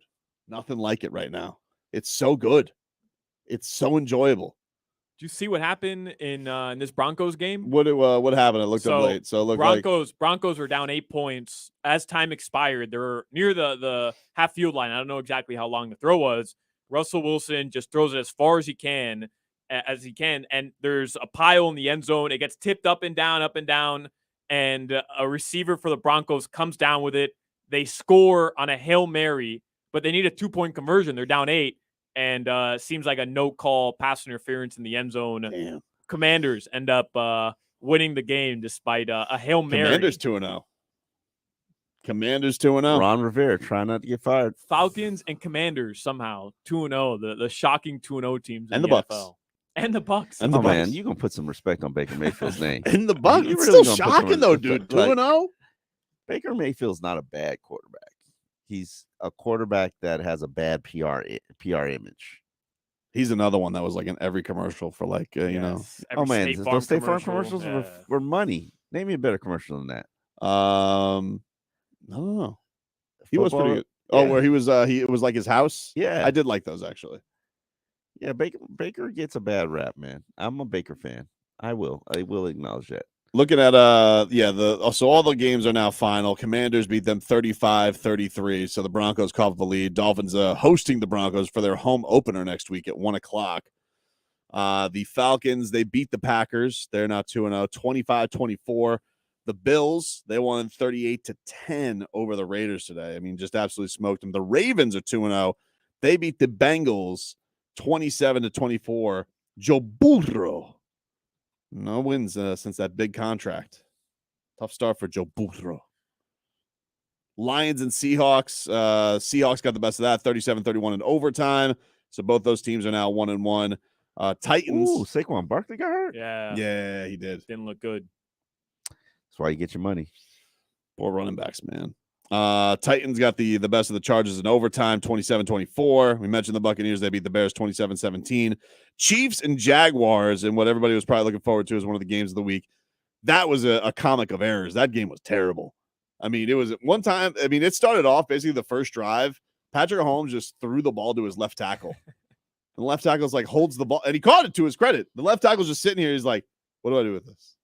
I can't. He's like, he just looks at Mahomes like, that's not legal, idiot. Did they think, Kelsey comes back in and it's just all gonna click again? They're just gonna look unstoppable again. And it didn't look like that. But I will say Sky Moore wasn't awful today for Kansas City, which is a step in the right direction. Mm-hmm. After what Kadarius Toney and Sky Moore looked like in week 1, at least them not being awful was a step there for the Chiefs. And they got the dub. They figured it out. It was a great call by Ian Eagle today on CBS. Yes, with the Kelsey touchdown. With the Kelsey touchdown, where so he goes, good, man. Kelsey finds a blank space in the end zone. Listen, the Taylor Swift rumors remain hot and heavy right now for Kelsey. The Colts, they win 31-20, but their rookie first-round pick quarterback Anthony Richardson left that game with a concussion. But they are now 1-1 on the year. Texans dropped to 0-2. 49ers improved to 2-0. They took care of the Rams 30-23. Giants had a monster comeback today. They beat the Cardinals 31-28. They are now 1-1. Cardinals dropped to 0-2. And finally, the New York Jets, they dropped to 1-1. They fall to the Dallas Cowboys 30-10. Cowboys 2-0 on the season. So right now, the Dolphins with the chance to go into sole possession of first place in the AFC East with a win today. Got to take care of business, man. Got to take care of business, dude. Got to take care of business. Don't set your goals a little higher. You want the number 1 seed, of course, not just the AFC East. So get there. Number 1 seed. Get to the top. In the AFC. Yep. You want the bye. I want the bye. Get to the top. Who doesn't want to buy? Okay. I mean, I think it's possible at this point. Why not? I'm shocked to hear Omar say that. I got to be honest, because you seem very sold after that first week of the offense. We were talking. I'm watching how the Jets just stacked up. I'm watching how Buffalo's playing. I'm seeing Remember the Kansas promo? City don't look that. Yeah, The I mean, promo. I'm Tobin just and I saying, were if you want, saying, if you go want win a playoff game, win multiple playoff games, and you're like, hey, let's get to a let's playoff lower win. the expectation Yeah. here. And now all of a sudden, Look, I'm Omar's just on the saying. bandwagon. I'm just saying, if we're gonna set goals, Look. let's just not set goals for the AFCs. Look at me. Yes, sir. I'm looking. There's nothing wrong with goals changing. This is okay. If you look at this and you say, hey, expectations change, I'm with you. Aaron Rodgers goes down in 1 week. Yeah. Didn't see it coming. Oh, well. Sorry, Jets. I don't root for injury, but if it happens, it happens. I Sorry. have no confidence in Josh Allen finishing this season. Like his style, his play style. I'm sorry, bro. Somebody's gonna put you out At some point, right? At some point, it's gonna happen. Yeah. At some point, somebody's gonna put you out. Might not be for long, and I don't think they're a very good team without Josh Allen. Yes, you could also lose Tua at some point. That everybody knows that. He's probably the most fragile quarterback in the NFL. No shade intended. Jiu-jitsu is going to save him. But right now, I think they should steamroll through the Patriots tonight. And if they do, they'll be the talk of the NFL again for another week. Everybody will have watched it on primetime. And Mike McDaniel won't go from the tie with Dan Campbell to be the favorite for Coach of the Year. He will be the favorite. Yeah. Tua Tagovailoa won't be tied with Patrick Mahomes for the front runner for MVP. He will be the favorite for MVP. They have the stage to themselves tonight. Absolutely. They have it against a guy that, look, the Dolphins have the better team, but that guy will always get the respect because of how good a coach he is. But if they can do something tonight, that shows like, we got this thing playing at a different speed right now. Yes, it's going to wake a lot of people up. It's old school versus new school. Even the Patriots in their old school uniforms. The Dolphins should be able to mollywop this Patriot team. How about this from Ben Bolin? Covers the Patriots Boston Globe. He says Patriots offensive line in warmups left to right. Vendarian Lowe, Cole Strange, David Andrews, Mike Onwenu, and Calvin Anderson. And then he adds, would be first action of the season for Lowe, Strange, and Onwenu. 3 guys making their first appearance this season because of all the offensive line issues for the Patriots tonight on that starting offensive line. Bradley Chubb better show up. Better show up, dude. I'm thinking the exact same thing. You better show up today, Chubb. Otherwise, Fangs is going to give you a talking to. I don't know what that means. We'll take a quick break here on Game Day Uncensored. We'll wrap things up on the other side. Back after this. Hey, want to see the ugly mugs that go along with our melodious voices? Do I have to worry about this? We are on YouTube.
Tyreek, 11 receptions, 215 yards, 2 TDs. Hey, some say Tyreek is the most feared player in the league.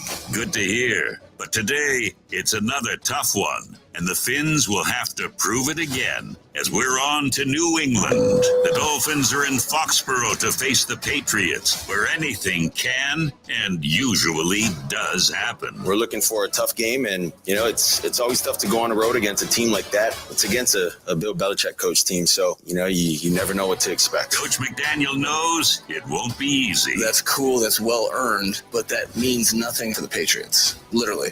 0. We can't take the points from last game and put them in the points of this game. And Christian Wilkins knows things need to be better on his side of the ball. We all know that wasn't our standard, and we got to play better defense, and that starts with me. In just a bit, we will know for sure. Game day Uncensored, Sunday Night Football Edition. The pregame show for real Miami football fans on AM 560 Sports, WQAM, FM 99.9 HD2, and always live on the free Odyssey app.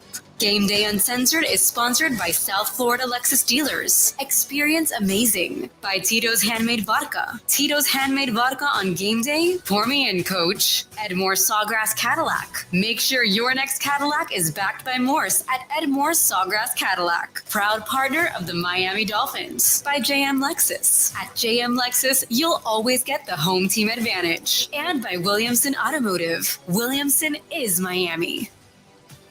Mere minutes away from the Miami Dolphins Week 2 matchup against the New England Patriots. Game Day Uncensored here with you on 560 WQM, streaming live on YouTube and Twitch, Miami 560 WQAM. I got a question coming in from my guy, Lone Star, an OG on the Twitch machine. He wants to know, Omar, do you think that O-line performance was real for last week? Absolutely. I told you, been watching it. Kendall Lamb's for real. He did tell us, man. He did say. Omar said Kendall Lamb and Isaiah Wynn would be starting. Hey, Kendall Lamb wants you to doubt him, okay? He don't want you to believe. He doesn't like no flowers for Kendall Lamb? Nah, he don't want you to believe. Right, he needs that fuel, baby. You got to keep that Miley Cyrus on and buy himself flowers. That's fine. And Tehran is not Tehran, but Austin Jackson's really improved. Yeah, it's been very impressive. It's great to see because look, it's nice when doesn't mean they're gonna go sackless, but they're legit. It's nice when first round picks work out. Let's get to predict the game ball here, brought to us by Lexus, the powerful and capable Lexus GX, now with a 10.3-inch touch screen. Expand your comfort zone. Experience amazing at your local Lexus dealer. Omar, who's getting the game ball tonight? Who is getting the game ball tonight? I'm going Raheem Mostert. Oh, okay. I think you're going to see a resurgent rushing attack. I truly believe I know who Mike McDaniel is as his core. I know who is his godfather in football, and he believes in the run game. I know he's sticking it in his veins, and he's shooting up every damn Sunday and getting this pass happy offense going. But I think Bill Belichick is going to do one thing. He's going to say Tyreek Hill is not beating me. And then he's going to say, you know what? I got to pay attention to Jalen Waddle. And I think it's going to leave the run game wide open. All right. Solana, what about you, man? Who do predict the game ball? Who's it going to? And I can't do the old McCoachin special. Give to everybody. Nope. Pick somebody, dude. Pick somebody. How about Xavier Howard? What? In you put Foxborough. Some respect on his name? I might. In Foxborough. He didn't have the best game last week. Got called. I know ticky-tack. A little bit was ticky-tack, but he's going up against Mac Jones. No Jalen Phillips. I get that. You need somebody to step up defensively.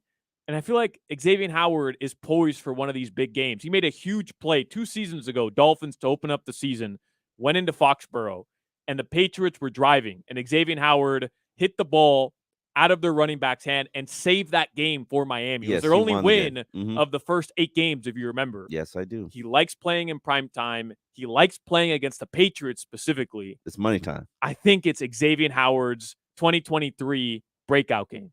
Wow. I like that. I'm going to go with Jalen Waddle getting the game ball. I think that I don't know if there's anything to this Bill Belichick being able to slow down Tyreek, but I do know that Bill Belichick does everything in his power to try and take away something. That's just what he does. Yeah. That's in his fiber. That's in his being. The problem for him is there also happens to be another number one wide receiver on the Miami Dolphins who, just had a cool couple of big catches last week. Sure, it wasn't 215 yards. What was it, a mere 78 for Jalen Waddle, just getting warmed up with basically no training camp. Now that he's revved up a little bit, I think this is where the Penguin takes over. I think we're getting two Penguin dances tonight on Sunday Night Football, and he's holding the game. Do it. Do it, Omar. Do it, Solana. I want to see the surfing. I want to see the whole O-line surfing. You predicted. Look at him. Look at him, Waddle. Look at him. Listen, I'm all about that surfboard life, man. Listen. Does he actually? Did he say he surfs? Yeah, he does surf. Yeah, he said he actually got an offer to not play football and actually be a pro surfer. What? Yeah, okay, I'll get it for you. Really? Yeah. When he was younger, he grew up with a guy who's a professional surfer. Huh? Where's he from? New Smyrna Beach or something like that. So for Cali? No. From here? Yeah, on one of these coasts. Huh? Damn, you're gonna make me look this up now. That's all right. I don't need to do the. He is a surfer. Huh. How about that? I didn't know. I didn't know we had like. He has Tua if he surfs and Tua. Yeah, he's from New Smyrna. I'm pretty Beach, sure Tua Florida. has to surf. I think that's just how it works. Do you think all Hawaiians have to surf? I think they do. I think that's pretty much how it What works. do you think? They're all Johnny Tsunami Yeah, I out there? do. I'm pretty sure you, instead of learning how to ride a bike, you learn how to surf in Hawaii. I think that's how it works, dude. New Smyrna Beach, east coast of Florida, north of like Jacksonville, I believe, or maybe south of Jacksonville. Yeah, and they got some big waves out there. I one of my favorite things about going to Jacksonville is that we stay on the beach, and it's pretty nice. But yeah, he's a surfer. Mostert is absolutely a surfer, and so is Tua. Tua says yes, I surf. All right. Well, listen, I want to see that too. Cowabunga. That is a great celebration, and I enjoyed that very much. It was very enjoyable, and I'll enjoy it even more doing it and rubbing it right in the Patriots' face because my God, I mean that team has had so much dominance over the last few years. To watch them have to see the Dolphins run all over them is just going to be a delight. Now they see how the other half lives. Yeah, you see how it is. No Tom Brady. You guys spoiled for 18 years. You spoiled for 18 years. You had your stupid little Tom Brady celebration last week, and now it's over. It's time to close that chapter. There is no more him coming back. It's tough. You try to replace him with this Mac Jones, pouty-faced Mac Jones out there, and I think people are bothered by his face. Yes, 100%. Is it like a scowl that he has? No. Permanent? He just looks like a tattletale.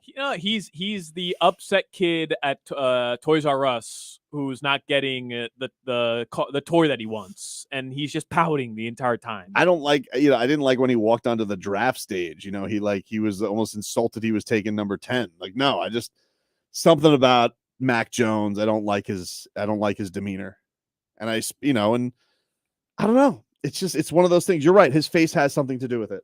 It has something to do with Belichick too. I remember that draft walk. I just can't envision it, so I'm going to look it up. You look it up, and then you'll be like, you know what? I want to punch my phone screen right now because look at Mac Jones walking on my screen. It wasn't like, whose draft was cool that draft? Jalen Waddle. Got drafted, left his family. That was a great draft celebration. Yeah. Just didn't even react cold. Just got up like it was nothing. Yep. You're absolutely right. That's exactly what he did. Who we got the NBC crew. Oh, wow. Yeah, Rodney Harrison's got to pick the Patriots. That's just duty. They're all so far. So far, they're all three, picking them, huh? Yeah, three I got Pats. Florio up here. Who's Florio going with? I like this, by the way. I'm glad. Good. Florio's absolutely going Dolphins. Florio. Let's see, Florio. What do you got? He's picking Dolphins. All right.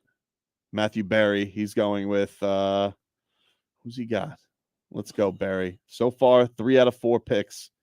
Dolphins. There we go. Matthew Berry. Get him off the TV. Boo that man. Get Chris Sims off my screen. Get him off. If he picks Dolphins, he doesn't mean it, by the way. Just so you know. He doesn't mean it. He picked Dolphins. He doesn't mean it. Yeah. He's doing that. He's doing a reverse change. Does he still have Mac Jones in front of Tua in the QB rankings? You notice now that everybody's within the safety of the everybody's within the safety of the studio. Now they're picking Dolphins, except Devin McCourty. Jason Garrett. Why he's on that show, I don't know. Talk about the least interesting coach of the last 15 years. What happened there? How did Jason Garrett become Cowboys. like on the TV all of a sudden? Just Cowboys. Yeah, remember the Cowboys? Jason That's it. Garrett? It's that simple. That's all that is. Because remember, I think we talked about he's on Hard Knocks, and they like parade him around Hard Knocks for some reason at Jets camp, and nobody knew his name. They're like, "Oh, that's the dude that used to coach the Cowboys." And they're like, "Yeah," but that's it. Like they didn't know it was Jason Garrett. Rob makes a good point saying, "Why don't we like him? Because his name is McCorkle." It's a fair point. Would you be friends with a person named McCorkle? Who's named McCorkle? Mac Jones. That's his middle name. Actually, McCorkle, dude. He just made me snort. I love watching people's reactions when they learn this. He's Michael McCorkle Jones. McCorkle's going to get it tonight, listen, dude. Did his parents drive an SUV with a wood panel on the Yes. outside? Like McCorkle? Who names you McCorkle? Matthew McCorkle. Definitely, there was just at least some grandfather back in the day that, like, you know, my God, I probably invented the printing press or something like that, and that's where the McCorkle line comes from. You know, Matthew McCorkle Jones. Mac. Is his real name Mac? I don't no, his name is Michael McCorkle Jones. And so he decided, what's not going to get me beat up? Oh, I'm going to change my name to Mac. No, Big his Mac. Name, that's not his real name at all. You know? Big Mac. That's just how it goes, dude. He's they're in for it tonight. I can't wait. Mike. All right. So he didn't want to be Mike Jones. He did not want to be Mike Jones. He wanted to be the Mac. He wanted to be the Mac. Return of the Mac. He tried to get too cute, and that's what happened to him. You know? God, I love Oracle. You know, and there's just something. You know what else? It also just adds to it because it's not quite the Tua versus Justin Herbert thing because it's not picks Hawaii. Hey, what it did? It's who said it's Alabama versus Bama. But it's Bama versus Bama. It's like, you know, you had that year where like, oh, Mac Jones is even better than Tua, and I was like, that's ridiculous. I can't. With every fiber in my being, even with him with a busted hip, I won't believe that guy's better than Tua. I'm sorry, it's not going to happen. And you know, they were duped. They were duped into falsehoods, and so now it's tough. But McCorkle. McCorkle. It's coming for him, dude. I'm telling you right now. Chubb, fix it, dude. You go out there tonight and you fix whatever you haven't been doing. Get it done. Christian Wilkins, you were like, oh, it wasn't up to snuff. Fix it, dude. Go out there and plug up any of this run nonsense, all right? Because I did not like what I saw last week. And nobody better get embarrassed by Mike Gesicki. Nobody. Dude, if anybody out here gets embarrassed by Mike Gesicki, you have only your shame because he's going to do a gritty on you. Oh, a if he's bad doing one. that dumbass gritty, man. Yep. Oh, come on. A bad gritty. Don't let it happen. Don't let it happen. All right. We appreciate everybody tuning in. Thank you for checking out another edition of Game Day Uncensored.